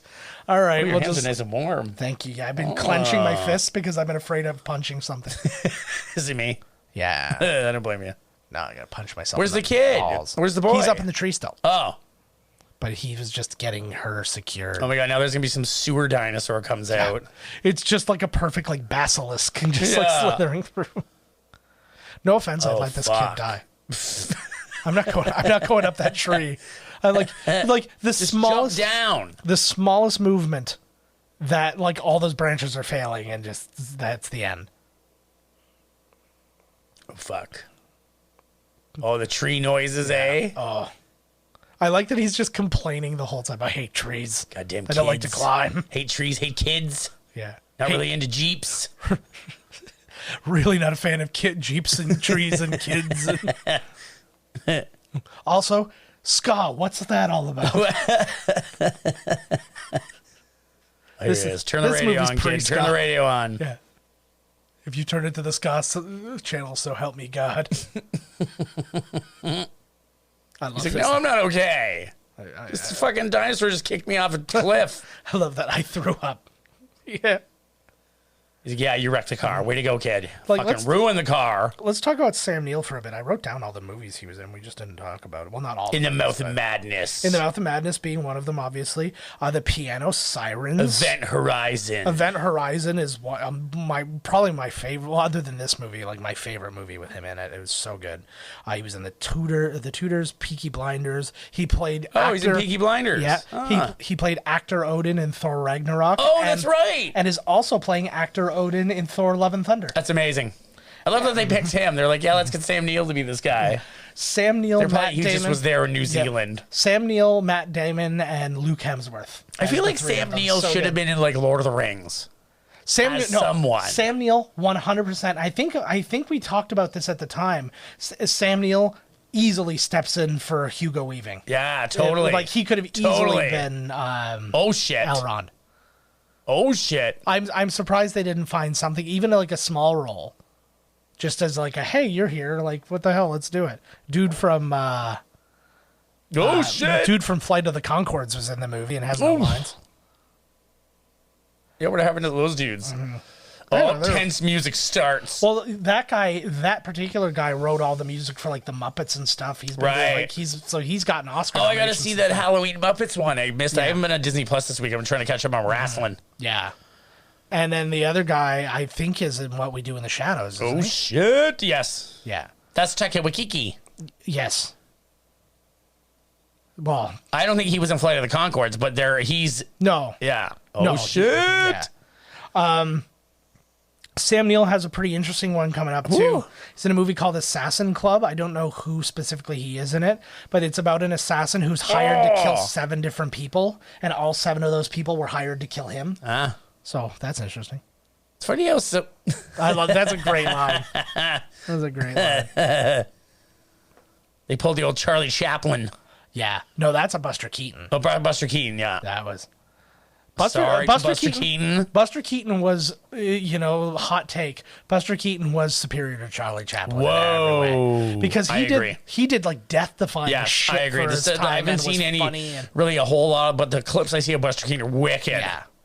Like going through the clock and all this shit and But everything he did, like, because there was effects, it was creative, it was filmmaking. Whereas Chaplin just did these little numbers for the most part. Right, whimsical numbers. I'm not saying I've seen everything of Chaplin, and I'm not saying that Chaplin wasn't a genius for his time. I'm just saying that I liked Keaton better. Keatons are always better. Alex P. Keaton, way better. Now you left your old lady with Jeff Goldblum. Yeah. Quick, put some pressure on my groin.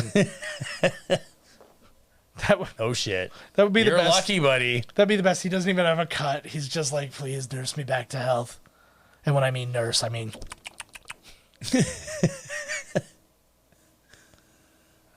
oh, fuck.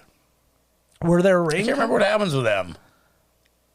Oh, no, because he came out after. I was like, where did she get the raincoat? I think she came from the building. Yeah, so. I think they go back to the main terminal building or something. They do. Well, they were already there, but they're back again. Right. Mr. Reynolds? I'm sorry. I'm a selfish man. I would not be spending this much time looking for people. I see the car down there. I assume they're all dead inside. Let's keep moving. What are those? If they show up later, I'll be happy. Their adventure in the book is way bigger too. There's like them. Sam Neill and the kids. There's a whole bit where and there's another guy involved, so he ends up I think they meet up with Muldoon. At some point. But they actually took a scene, and there's a scene in Jurassic Park 3 that's from the first book where it's all of them in they're on like a raft on the river. And there's a T-Rex like stalking them on the river and trying to like pick them off when he can and stuff like that. Oh, fuck me. This is so good. We've described this before, but when we did the when we were canoeing and the storm came in, this is you looking backwards and looking at the thing. Now, I mean, you're the chick. Yes, which is usually the case, but oh, fuck. This was a good effect that they did here. Like, it doesn't make any sense, but it looks good. Like, it's... I guess like right there in the mirror. Object in the room mirror may appear closer than they are. I wrote that song with Meatloaf years ago. Nice. The way that that branch broke made no sense because like the spot that should have just fallen to the ground pivoted away, but we let it go. Well, because he was kicking at it. It looked good. No, but because it was up here, like the branch is like this. And then, so this is the side that's got no support. And when it hit in the middle, it went like this. Imagine like you could have like, yeah, exactly. Like in the ride. They should have like you could actually have a real looking T-Rex come at you. There's a way to do that. Like you put him on a track. I was just going to say exactly the same thing. You put him on the track, you use the sound effects and like just thumps. Have the ground. And like you could do all that. And then like you can have him moving his legs and stuff. You wouldn't see his feet really well anyways because the way you're situated. That's totally doable. It would be like difficult, but it's doable. Fucking right. They could do it for Carnosaur. They could do it for Carnosaur. Best movie ever made. You know, we need to watch Mosquito. Oh my God, I haven't even thought about Mosquito in so long. Imagine the big mosquitoes they have out here. Holy fuck. Well, they said like they this looks like the tree of life or some shit. Look at the fucking size of this thing. Well, they talk about like when you go to the rainforest and stuff, like the insects, because the insects, they can only grow based on like the amount of oxygen they can take in. So they need a place that's super oxygen rich to be able to get big because of the spiracles. Right. So that's why you can go and get a butterfly the size of a dinner plate like in the Amazon. So to go back to their time when there was so like the whole place, like it was like oxygen that you had to like cut through with a machete. Like thick ass oxygen. Like, there would probably be mosquitoes that like you would have to fist fight to like keep from biting you. Like bam. Like when Homer comes out of the thing and they're like, "Fuck, don't fuck with Tommy." He's like, "Fuck you." Yeah. He punches like a giant mosquito and like. Yeah. Yeah, that was fantastic. My favorite one was the beginning. He's like, the tiniest change you make will undo everything. Stupid bug, you go squish now. That's it. Still haven't seen the Raptors yet. They're their old last actor, the Raptors, right? Yeah. Yeah. But again, I just love that like Spielberg, like I don't care that these things are like the size of small dogs, or just put them in, make them big, make them deadly. Fucking right. Mm-hmm. And then you said that then they found the Utah Raptor. And then they found the Utah Raptor. Oh, look, he's like, fuck, set of my keys. Ironically, in New Jersey. I thought that was going to like come into play later. Like he was going to stab the raptor in the belly with it or something. Oh, that would have been so great. Either that or do the worst thing in the world where he has to like jump and grab onto something and he sweet. Or he ties like a rope to it and has to. Yeah. Oh, I'm fine with that. Like a grappling hook? Mm-hmm. Yeah, I'm on sword with that. I'm on sword with that. Jesus Christ. I'm on dinosaur. I would never at any point in time go to the bathroom. No. This would be one adventure where I'm waiting until I get out of the woods, because who the hell knows what's going to jump out and fucking... We're trying to run. I'm like, oh, and they're like, no, like, just go poop. No. The old poop and run. They could probably smell you, too. They'll smell your human excrement. Yeah. Like, that doesn't smell like dinosaur shit. I love it's like when a chick farts. You're like, what the fuck is that? I love that this is like the first, like his first big lie. I'll stay up all night. Don't you guys worry. He's the first one out. Yeah. They're drawing dicks. Oh, he threw it. That doesn't seem smart. All of a sudden, one of the brachiosaurs picks it up and is like, The evolution, which never should have happened. You know what I love, though? Is one of the things they do in this movie is they kind of like make fun of the merchandising that they could do with this place, and then it becomes like one of the most merchandisable things ever, franchises like on the planet. Sort of like in It Chapter 2, where the one character is a novelist and everybody says to him, "I don't like your endings." Like, you know, as a little dig to Stephen King. Yeah. And this is the same thing of you know, well, he was the first one to put something in his movies, was he not? In E.T., the Reese's Pieces was the first product placement ever, was it not? I think it was the first big deal. Yeah. I don't think it was the first product placement. But the first, give us a shit ton of money, we'll put fucking Reese's Pieces in this fucker. Mm-hmm. What, are you going to make up some fake chocolate bar? You might as well reuse a real one. No, absolutely. He's going to be turned to fucking Reese's Pieces. You know what? Somebody fucking said to me, their kids went trick-or-treating. Yeah. And they had, I cannot believe, this is like a really rich white neighborhood. Yeah. Like over, I don't know, like close to $1 million homes. Okay. Well, that's anywhere. This really narrows it down for people if they know who I'm running with. And the kids' bags, I shit you not, are like 20 pounds a bag. Yeah. I'm just like, this is of just straight candy. There's no pop. The pop's been picked out. Yeah. And I was just like, oh my God, this is ridiculous. Oh, yeah. Like, we get a half decent haul, out of here. Yeah. You know, up the street and into the ghetto and all there. Yeah. But this was like beyond. Yeah. Because this is like, they only go to like 3 streets and everybody's just like, have a box. Like, well, you know what happened? We ended up, I don't know what really happened, but we went like, it just seemed to end up being late. It was like 8:30 and there was nobody out. And like everybody was home already, and we were going to houses, and they were like, "Yeah, we're just like they're all just trying to be done." One woman had a full bowl, and she just dumped out the bowl. He's like, "My stories are on." Yeah, and she just like was like, "Thanks, lady." Like there were just anyways, people who were like, "I want to be done." When I was there, I picked out Reese's Pieces. Like, I dug through the kid's bag, and I was like, oh, Reese's Pieces. And they were like, that's what you picked out of there. And I was like, yeah, that is, you just watched me pick it. Well, I have a son. I was like, I like Reese's Pieces. I like Reese's Peanut Butter Cups. Yeah. You know, I'm usually a chips guy, but when I go for chocolate, I like the peanut butter. Yeah. This was Reese's Haul. Jesus Christ. Yeah. Where'd you go? All over there? Yeah, we did the usual kind of neighborhood. So I like it's hard to see, but it won't nobody focus. can see anything. Yeah, it didn't focus. That looks like a picture of the Last Supper. Like, well, it will be if he eats it all. He'll die. He'll die.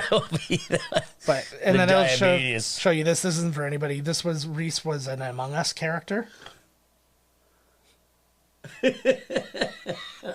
That costume looks hilarious. It's so fun.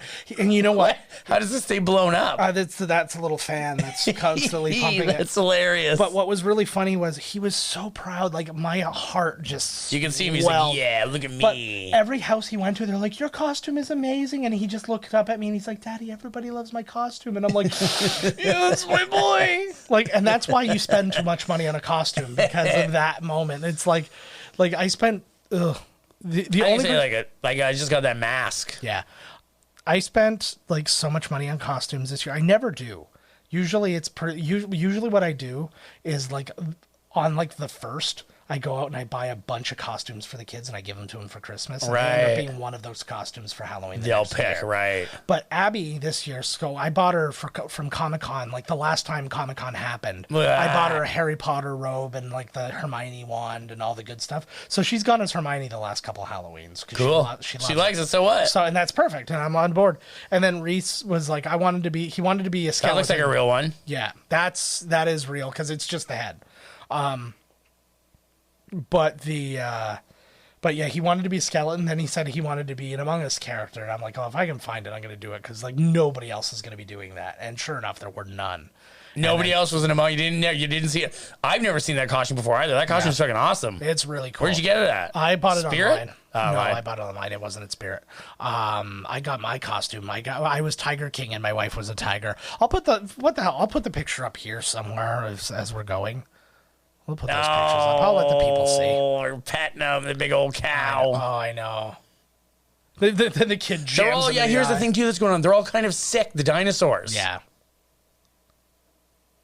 Yeah, that like is something's going on with them. Yeah. They're DNA breeding. Well, I think somebody makes a point, or it was in a deleted scene or something, or in the book, or no, I think it was in the book where he actually says like the oxygen levels, it's like the environment's not the same, despite the fact that you've tried to recreate it. Right. It's like nothing's the same.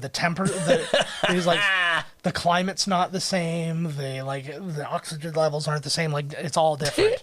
That's so awesomely gross. And it's on her lip too. Like it's a big old bubble. So good. Big old dinosaur snot bubble. Ugh. I feel like the second one was a lot more hardcore. The second one, with the mercenaries getting all killed and. Oh, absolutely. But well, there's only a couple real spots. Shit. But the thing was, they gave you people who deserved it. Yes, yeah. Like so they were like the death count is much higher because everybody makes it out other than the lawyer. Well, and this one there's only like 8 people to start. There's like 40 people. There's a much higher body count. Yeah, body counts in the house. And they brought in that Latino guy whose job is to get like brutally murdered. Oh, he got stepped on. He gets stepped on. Peter Stormare gets eaten by tiny things because he's an asshole. Yeah, he plays a good asshole. Yeah, I like him. I'm trying to think, because like he feels like he's a Spielberg mainstay, but the only things I can think of him are Jurassic Park 2 and Minority Report. Right. But like it feels like he's in everything from like he's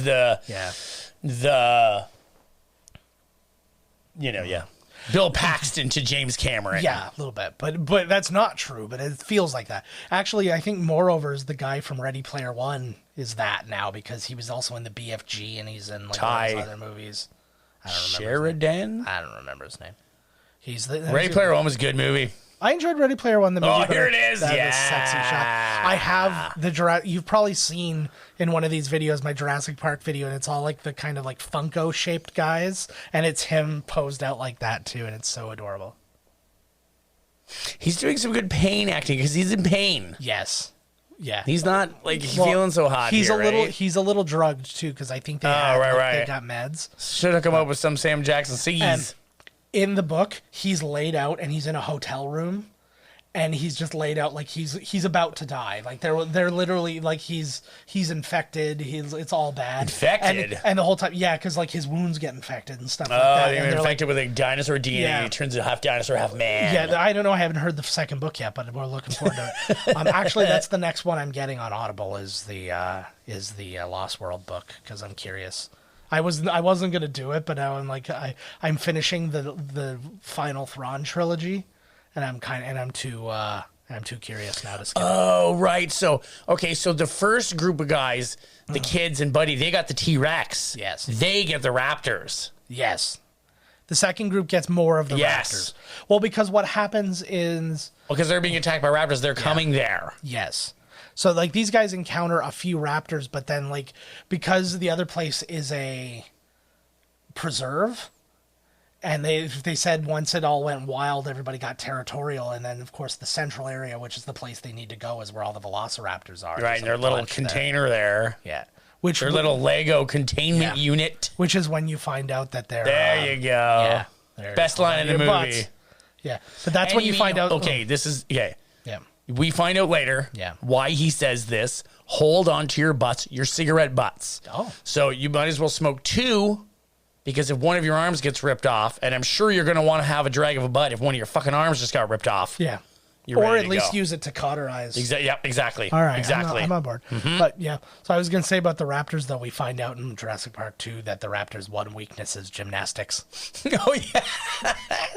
That was just like, oh, my God. Mm-hmm. You know what, though? I had like a little bit of a racist moment because I was like...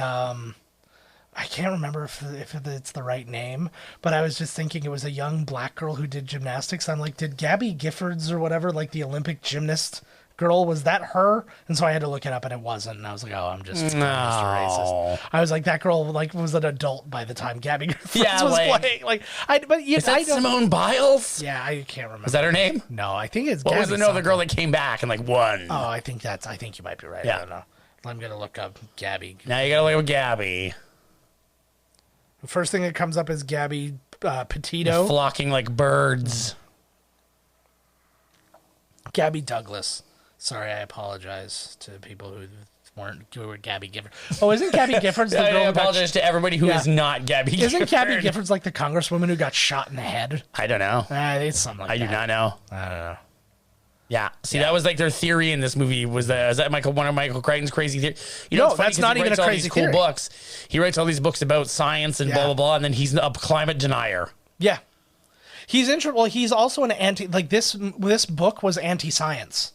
They look good. They look good still. Yeah, it holds up well, actually. It's this scene that actually was the proving grounds for the book, because when Dennis Muren said that they could do CG instead of the stop motion, they're like, you're going to have to prove it to me. So they created this scene, but with just skeletons of the Gallimimus running around, and he was blown away by how well they moved and stuff like that. That's so good. But, like, like I said, they deal so well with them in the light, though. Like, he's got such good shadow on him. And, like, they're not afraid to have him they're not afraid to have him out in the broad daylight and stuff. Because a lot of CG people would hide this. Remember the friggin' first Hulk movie? Oh, yeah. Like, the whole thing was in the dark. I don't know what the hell I was looking at. Well, no, that tank scene wasn't, but... No, I know. But like, when they were fighting those dogs... Yes, I had to, like, the fucking drive, and I was like, what the fuck am I even looking at here? Yeah. It's like you saw eyes, and you're like, oh, that must be a bad guy of some sort. And then you just heard a lot of yelling and growling and roaring, and then he was hurt. And then it was like, all right. This could have been any porn. Yeah. Just a flesh wound. All theme parks have delays. True that. Mm-hmm. Oh, Pirates of the Caribbean. I quoted this earlier and I said Small World, but Small World's arguably more dangerous. Oh, you know it. You sure can. Yeah. Why not? Yeah, it feels like fun. I think they wouldn't have like they never thought of this happening. Yeah. Like there's not like a lockdown contingency where it's like this building will turn into a fortress where no fucking thing is getting in. Yeah, exactly. And on the top of which is a friggin' helipad, so that the helicopter you press the fucking button and you make the helipad way higher than any of the fuckers could get to. My thing was the location of the generator. It's like you have to go all the way across to here in the event of a power failure, which I guess they're not predicting a power failure combined with all the dinosaurs being out, so okay. But the power failure would lead to... Yeah. But you would think that the control center would have, like, the access to the generator. Now we're going to need 2 people in 2 separate parks, 2 separate ends of the park, and synchronized to pull the switches at the same time, and then one of them's going to have to be like sacrifice themselves, you know. And one of you pull says the switch. One of you says the incantation forwards, the other backwards. It wouldn't be a movie if they didn't have this crazy shit going on. There you go.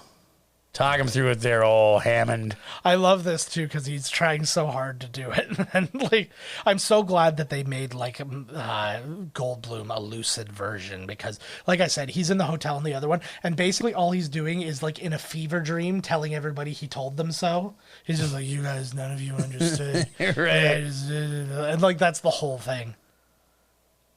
Oh, fuck. That's probably fine. They probably stacked up on each other. Like one on top of the other, and then one of them bit through. Yeah.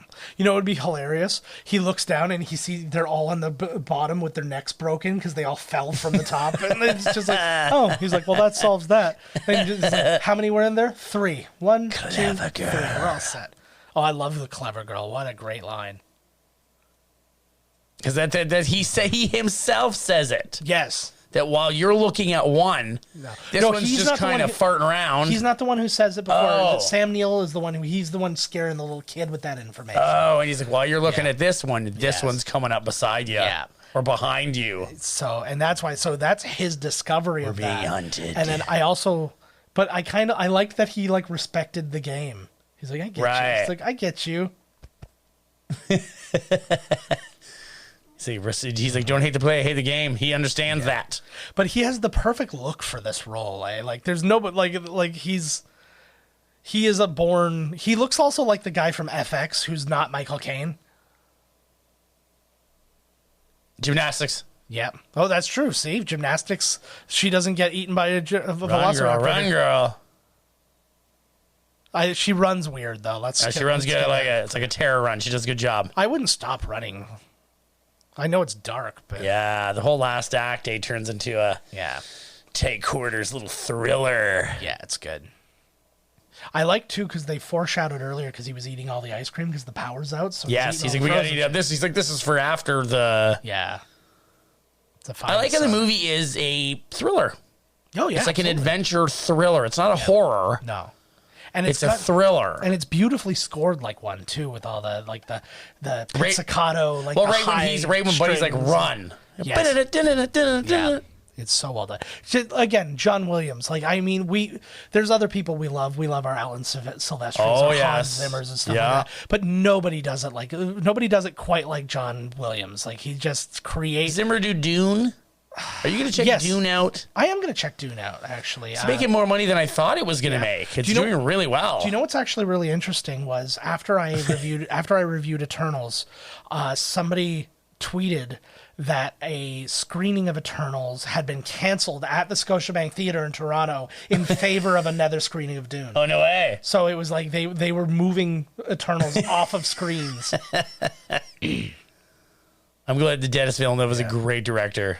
Yeah. And I'm sure that movie's 5 hours long. Yeah. No, but I'd like to check it out because I like everybody who's in it. I love Oscar Isaac. I like the director. Momoa. I like all the actors too, but the director's work speaks for itself. The movies he makes are fucking awesome. I have to see The Arrival. Is that on Netflix? Maybe. That's him, right? That's Villeneuve. Yeah, I think so. So you respect him so much, you just nailed his name, and he's got a foreigner name. Mm-hmm. It's Canadian. It's French. That's true. Have to, or I'll be like sued by the Canadian government. Is he Canadian? Yeah. Oh, I thought he was from Quebec. I thought he was just straight up French. No. Oh, okay. He's fake French. Fake French. He's poutine French, not baguette French. Nice. I'm gonna eat a bunch of chili when I get home. Yeah. But he still smokes. 1 o'clock in the morning, chili. Oh God. I had wings when I got home, but I was like I usually wouldn't eat so late, but I knew I was staying up, and I've been up since 4 o'clock in the morning, so. Oh, I don't know. Yeah, I probably shouldn't eat either. Just go right to bed. But whatever. I'm up now. Yeah. It's too late now. Yeah, that's my fault. I napped, though. That's good. I didn't know what to do. I slept so well, and then I woke up, and it was like, I don't know what to do. I got stuck in Zelda or Metroid, and I was just like, go back to bed. Fuck it. I do like when you can have those days, though, where you're just like, you know what? Forget it. I work like a beast on my weeks on, Absolutely. So, like, fuck that. Well, and you'll do 3 weeks in a row. Like, and I think I am doing 3 weeks or more when I go back. Oh, do you? Are you? Because they hired a guy, and then, like, a day before, they found out he had no shots. Oh, really? Eh? So, like, right on. Oh, no. Come on, girl. 2. Yeah. 3. 4. Counting is fun. Sexy. Don't exhale when you talk so much. Are you talking to her? Yeah. Do you think she'd like me more than friends? Waiting to exhale. I keep hearing an echo, but it's not. Like, it's in your brain. Yeah. I think we talked about this last time we recorded. Oh, okay. What you doing here? Turn them all on. Oh, shit. Oh, yeah. The kid's on there still. Just jump. Yeah. So you got further that way. I get freaking out, but yeah, jump. Fucking kid. Yeah, I know. It's like talking him down. Yeah. Well, imagine it was just, he was stone cold. The guy just comes, he goes flying off and he's just like, your brother's dead. Let's move. Probably the original one. Yeah. Because best case scenario, he's really injured and he's going to slow us down like crazy. Could you flick those buttons any slower? Yeah. I would just be like, boop, boop, boop, boop, boop, oh, boop, absolutely. Boop, boop, boop, double boop, hands. Using my butt cheeks. Like, all right, she's open. Press the button. Why do they turn red? Press the button. Usually green means go. Not here. It's really confusing. Yeah. This is probably why the park's gone to shit. Yeah. Because, you know. And here's another thing. Assuming that people are going to press them in order, why were the Velociraptor and Tyrannosaur paddocks at the bottom? It's like you would think if you're gonna do them in order for narrative like, reasons, danger ones first, and then like perimeter should have been number 1. Yeah, and then ice cream parlor bathroom can go at the bottom. You know what I mean? Holy Jesus Christ! And that one, did you make that noise? Yeah, I did. That's what made it worse. That's like perfectly timed. Oh yeah, that's when you go to Universal, they have like a dinosaur meet and greet, and it looks so good. The dinosaur looks really so fucking good. They look really good. Oh, thank God you're here, St. Jackson. His hand's on her boob too. By the way. Where's your cigarette? Ah! It's in his other hand. Ah! He held onto his butts, just like Todd said. That's right. He's like, I might have lost an arm, but I'm still smoking. Yeah. He should have come back and taken out the T-Rex. I love that shot. Yeah. Taken out the T-Rex with like something he is bioengineered an arm of so now he's got like a T-Rex arm. Not a T-Rex. Yeah. T-Rex arm. That does nothing. Yeah. Well, because like a dinosaur arm. And then he fights the dinosaur. Yeah. That was their original ending that they cut out, and then they added a T-Rex. Goddamn T-Rex. Like, I don't know about like Sam Jackson with his, lizard arm. Yeah. Yeah, there's like a whole scene where he gets his arm ripped off, and then you see him stumbling around in the lab, and he like grabs an egg and smashes it onto his armhole and rubs it in, and then he only has one line through the entire movie where somebody's looking at him, and he goes, "Motherfucker, are you looking at my lizard arm?"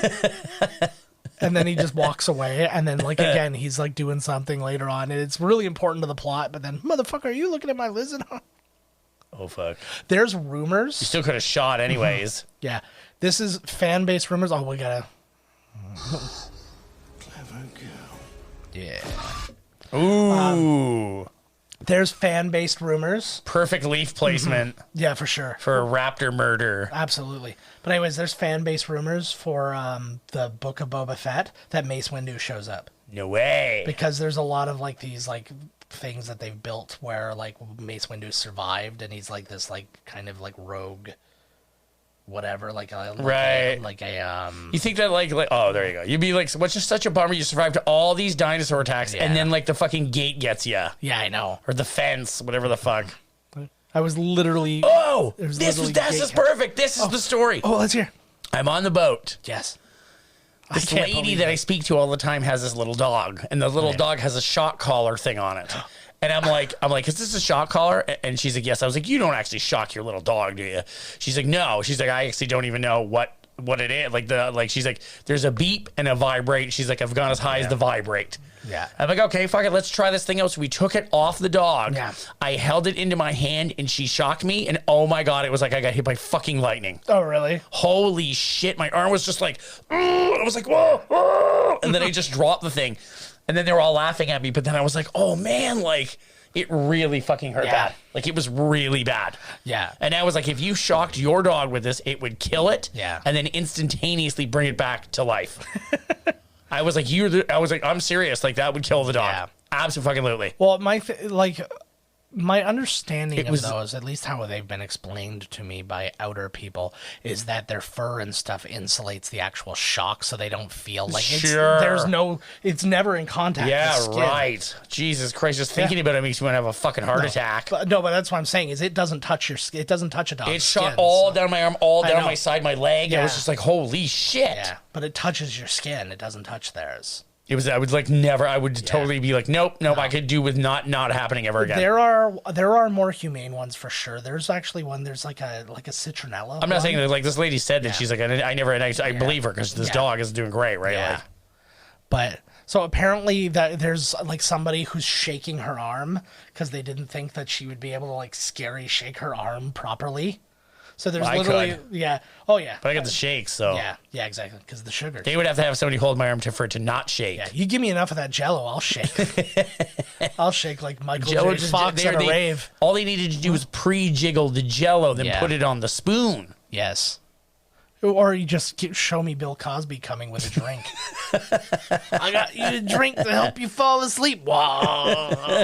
The Jell-O.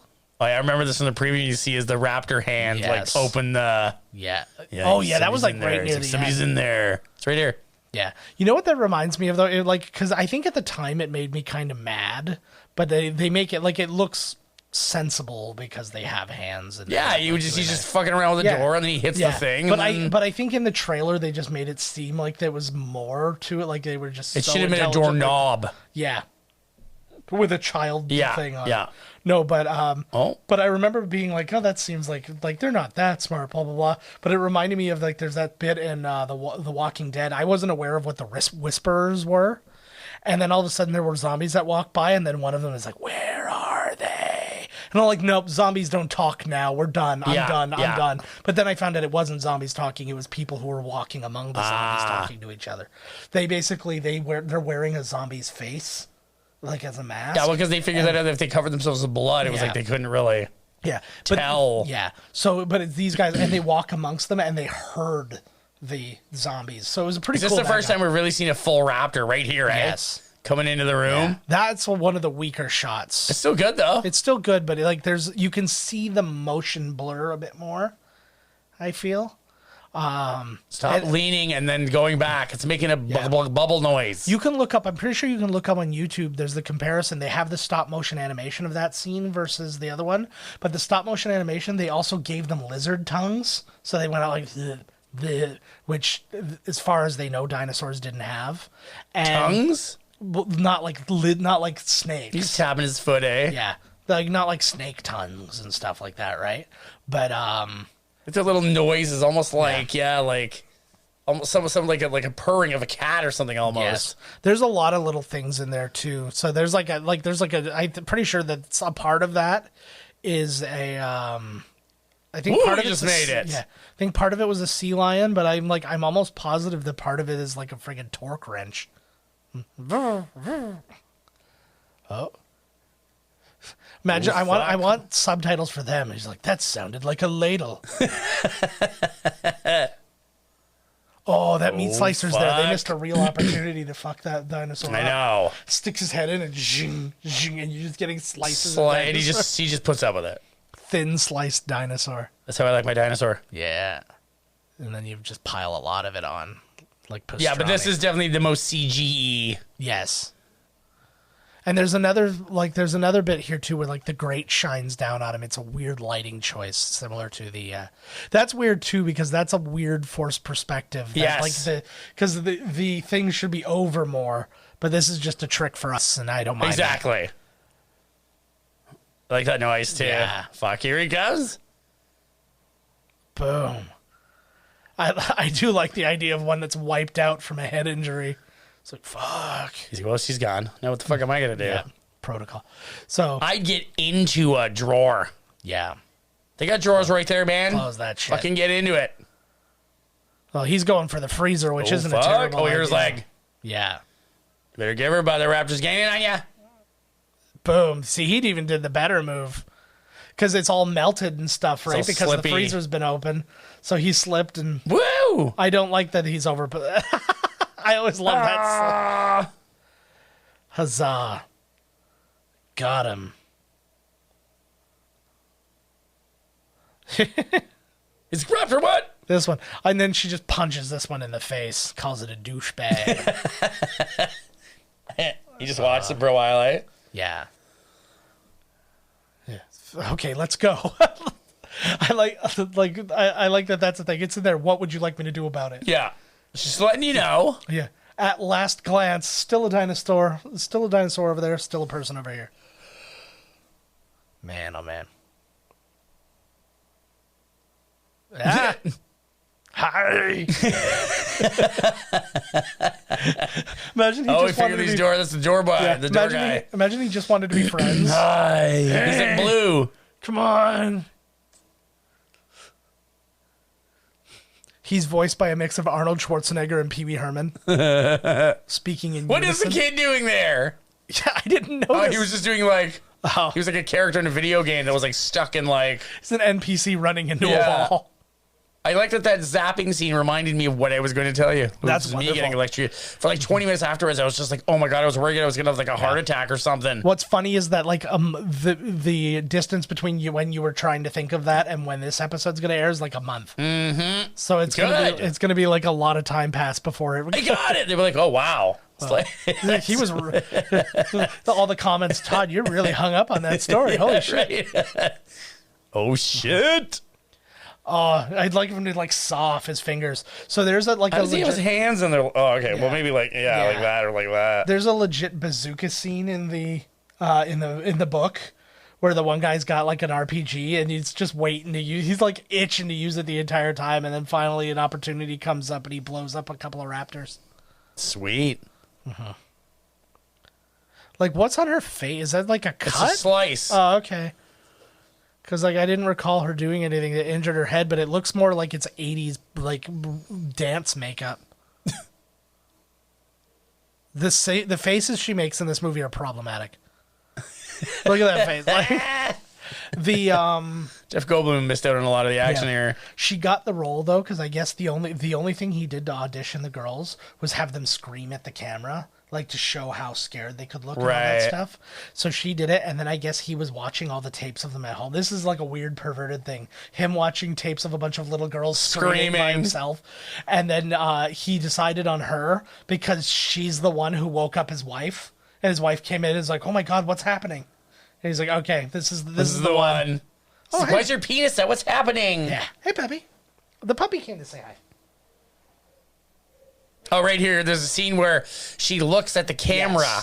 Yes, that does. Or the stunt person looks at the camera, and they had the CG put in the little girl's face. When she falls. Yeah. Yeah. Well, see, this, I don't like that. It looks like it says Gattaca over and over again. But like, I like that scene. Yeah. I just didn't care for that lighting choice. But, because there was no reason for it. So it's right here. You'll see a spot where she looks up, and they do a proper facial replacement. Right there. Wait. Right here. There. So they CG'd her face on for just that like freeze frame. Wow. The dog left. Scary shit.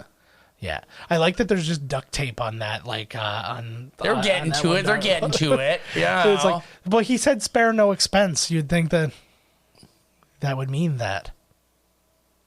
Oh, do you think it bums out the Tyrannosaur when he ends up in here and he's like, "Oh, Bill." Bill. Oh shit. Oh. Yeah, just kind of some Chewbacca in there, eh? Yeah. Oh, that wouldn't put it. I wouldn't put it past. Fuck. Yeah, I wouldn't put it past good old Spielberg to do something like that. Oh schnit. At least she's on her own. Like she's like on a thing that the Raptors can't jump on because she's taking up all the space. Uh-oh. Yeah, he's been through enough already. Has he? Yeah. Whoa. Well, between the tree and the fence, I mean, like, what else do you want from this poor kid? Yikers.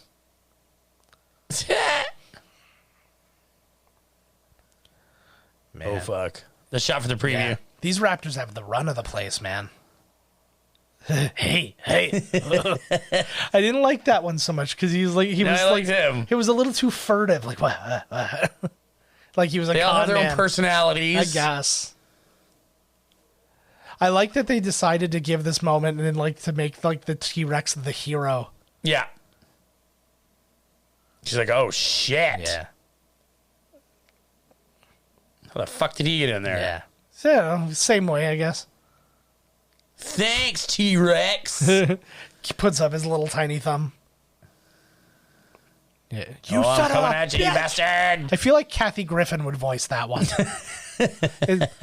They're voiced by Kathy Griffin and Gilbert Gottfried. Hey, what's going on in there? There's just this T-Rex raptor rumble going on. Yeah. Also, he's nowhere near like he doesn't even acknowledge his grandchildren there. He just wants to know buddy things. Yeah, exactly. Are you still in? Imagine if he said yes. He's like, I think this place has got some promise. So good. That's fucking awesome. Yeah.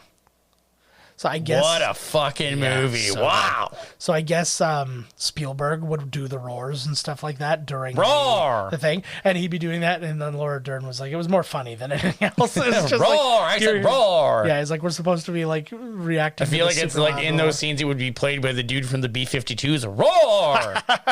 Why aren't you scared? Roar! Damn it! Mm-hmm. It wasn't a rock. It was a rock dinosaur. Rock. Then he lists every dinosaur that's ever existed. Dilophosaurus, Pachycephalosaurus. He's like, wait, I forgot my wallet. They're like, let's get the fuck out of here. It would be amazing. As somebody who's forgotten his wallet, I'd go back. I wonder if you can buy that cane at Universal. I guarantee. I guarantee. Must be some prime merch. Yeah, you know what though? There's probably that high end because like Disney has that for the Star Wars stuff. Like you can go get in the back. You can go get the Star Wars. Mickey snorting lines. Yeah. But you can go get like the little like pork stuffies and stuff like that. But then you can also get like full on like jewelry that looks like the Chapor snippets that like Anakin carved, and like there's like artisan looking things. You know what I mean? Part 2 is Vince Vaughn and Julianne Moore. Right? Yeah. So, and Jeff Goldblum. Jeff Goldblum is like main dude. Julianne Moore is his girlfriend, who's also a paleontologist. Right. And their Vince daughter. Vaughn. Yeah. Well, no, it's not their daughter. It's his daughter from an ex. Yeah. We get those birds at Peely. Nice. I don't know if they're the exact same pelican. They look like it, though. That was the exact same. Those are the ones you see. It must be, right? Like they're like, you can go talk to them next time and say, yeah, I saw you. Oh, it does look like him, yeah.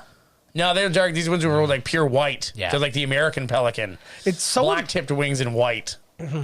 It's so amazing because the dinosaurs evolved into species of birds. Well, certain dinosaurs evolved into species of birds. Theory didn't. See, like it didn't hold any water until this movie, and then people started looking into it, and they're like, actually, it makes all the sense in the Michael world. Crichton. Yep. Yeah. No shit. Yeah. You know what fucking awesome too is like they don't dwell on the ending, man. They just get out of there. Mm-hmm. They're just like, let's get the fuck to the helicopter and get the fuck out of here. Yeah. Kathleen. They should have looked out the window and a pterodactyl was flying next to them. Well, they did that in the second one. Yeah. Because it's why would they make pterodactyls? Again, you don't want anything to get off the island. Don't make something migratory. I know, yeah, like what the hell? Yeah. Yeah, well, that to me, it was like there's so many of them that are just a flat out mistake. And again, it's the raptors, it's the T-Rex. It's everybody wants to see a T-Rex. Did you watch Kong versus Godzilla? No, I haven't watched it. It was a good one. I liked it. Yeah. I was wondering too why the animals from this park or not. You know what? But I think in the movie, if I'm not mistaken, they had to go through like the Bermuda Triangle essentially to get to this thing. Oh yeah. Like they had to go through like I don't know, maybe it was in the back of a Target. Yeah. Yeah. Target, yeah. Which is hard to get to. Very. They don't just let you in. It's the hot deals. Yeah. Target failed miserably here. I actually watched a whole thing about that, It was really interesting. It was just like a 5-minute piece, but it was talking about how basically they were told it was going to take a certain number of years to get it done, and they refused. They're like, no, we're going to do it in 2 years. Like, that's it. They hired a bunch of people who were like inexperienced in like product management. So the people who ordered all their stuff didn't know what to order, and they were ordering everything wrong. So they didn't have stuff. Right. They didn't have very shit. And so that's why when they opened, all the shelves were empty. And then there was like the thing, like literally the first flyers with like the things right on the front page come like, these are on sale. They didn't even have them in stock. That's amazing. If this is on sale, it's just blank pictures of blank shelves. Yeah. But like that was, wow. And that was it. Like, it was just like, oh yeah, this MP3 player is on sale. And then you went there and they're like, yeah, I'm looking for this MP3 player. They're like, yeah, we didn't get any in. It's like, but your flyer says, yeah. And it was all because they wanted to rush it. They bought a bunch of Zellers as soon as they became available, and they said, well, you can just turn these into them right away. And they're like, no, like, to develop together. To develop a chain of department stores in a whole other country takes forever. Yes. You have to get supply chain ready, and you get like, there's so many things to do. Make sure it's still coming through, and like, And they just didn't do it. And they really fucked the dog on that one, Tarjay. I feel like it, like in a few years' time, they may consider doing it again. And actually put the time in this time. Right, and actually hire somebody that's going to do it correctly. Because people were excited about Target coming here and then just disappointed that, like, if they had their stuff, because, like, Target always sold really good, like, graphic tees and stuff, and then I'd go there and they were all fucking not there, and I'm like, all right. I don't think I even stepped foot into that Target. Yeah, no, I did a lot. But, just to see the nothing that they had. Maybe they got something this time. Well, and sort of, like, it was just, you were there and you're like, well, I'm going to walk around anyways, so let's just do it. And you walk around in there and it's like, oh man, that's like, you see a cool thing here. And then you're like, oh, I wonder if they have these things. Nope, still nothing. And you just pass by areas where you weren't necessarily searching for something, but you just noticed that it's like, oh my God, there's nothing here. It's like, still nothing. You ever watch this? It's going to be like 3 minutes of credits. Yeah. We're already at the freaking computer graphics. It's only like 5 guys. Yeah. Yeah, this was back before that was a thing, right? Like an 18 trillion, like a fucking country. Well, the whole movie of engineers. Yeah. But also when you consider like the whole movie, so we're over 2 hours in this movie, and only 15 minutes contain dinosaurs. Is that for real? Yeah, well, at least CG dinosaurs. No. Oh, okay. I was going to say, no way. But yeah. It was like the last scene was like 20 minutes long with the raptors. Yeah, but it's they said that from I think they said it was just over 15 minutes worth of actual like dinosaur. See, that's good. They look pretty good still. Yeah. Still holds up. The old Tippett studio. Yeah. And it really shows you how well it's like you said, where like there's big chunks of this movie where none of the dinosaur stuff is happening. You don't care. Yeah, you don't give a fuck. Mm-hmm. What a fucking movie. So good, man. One of the best of all time. It really, really is. Mm-hmm. Oop, Tim Holland instead of Tom Holland. Richard Hims. I get it. No, you don't. No, apparently I don't. I'm always looking for somebody who's like in something or like in something. Well, like it's like, oh yeah, no, that guy, he's like, yeah, he's an editor here, but he like directed this movie or something like that. But top billing Sam Neill, Cameron Thor as Dodgson. Richard Kyle. It was a very small cast too. Richard Carnes, right? Oh, that'd be amazing. He was also at the table in Curb. I'm sure it was Vince Vaughn and Richard Carnes. Oh, that'd be interesting. Yeah, I'm sure he was in Richard that Carnes scene. Or Richard Kind? Kind, yeah, because I was going to say Kind feels more like he would be in Curb. Yes. Richard Karn from Home Improvement, not as much. You meant to host The Feud? Yeah. For 4 episodes, but they're like, oh my God, you're so boring. Get out of here. That was a bad idea. Because the whole point of that game show is waiting for people to say something stupid and for you to jump on them. Yes. That's the whole point of that show. So you need a comedian who's got a fucking brain in his head. Instead, like, they just got a guy, he's like, I'm so happy to be here. Like, it was him and, like, at least Jay Peterman. At least Jay Peterman, when he hosts, he could give a look. He was like, yeah, his Jay Peterman look. That's it, yeah. Champions. Look at that. Look at those credits, bud. The animals used in this film were in no way harmed. Absolutely murdered. Except the shivering dinosaurs, you monsters. Why is it all... Whoa. Your body just rumbled. The dinosaur roar, bud. Why when Spielberg came up, it was like ominous. Yeah, it was just the end of the track. But also him, the font in his name looked kind of like Goonies. But we're done, guys. Yeah, that was a good one. That was a great movie. Thank you all for joining us as always, and thanks for all the support. You can find us at miscastcommentary.com. Email us podcast at miscastcommentary.com, Twitter at miscastpodcast. I'm at miscastjoe. Todd's at miscasttodd. On TikTok at miscastcommentary, and you can find me at miscastjoe on YouTube and Twitch as well. So lots of places to see these faces if that's what you're really into.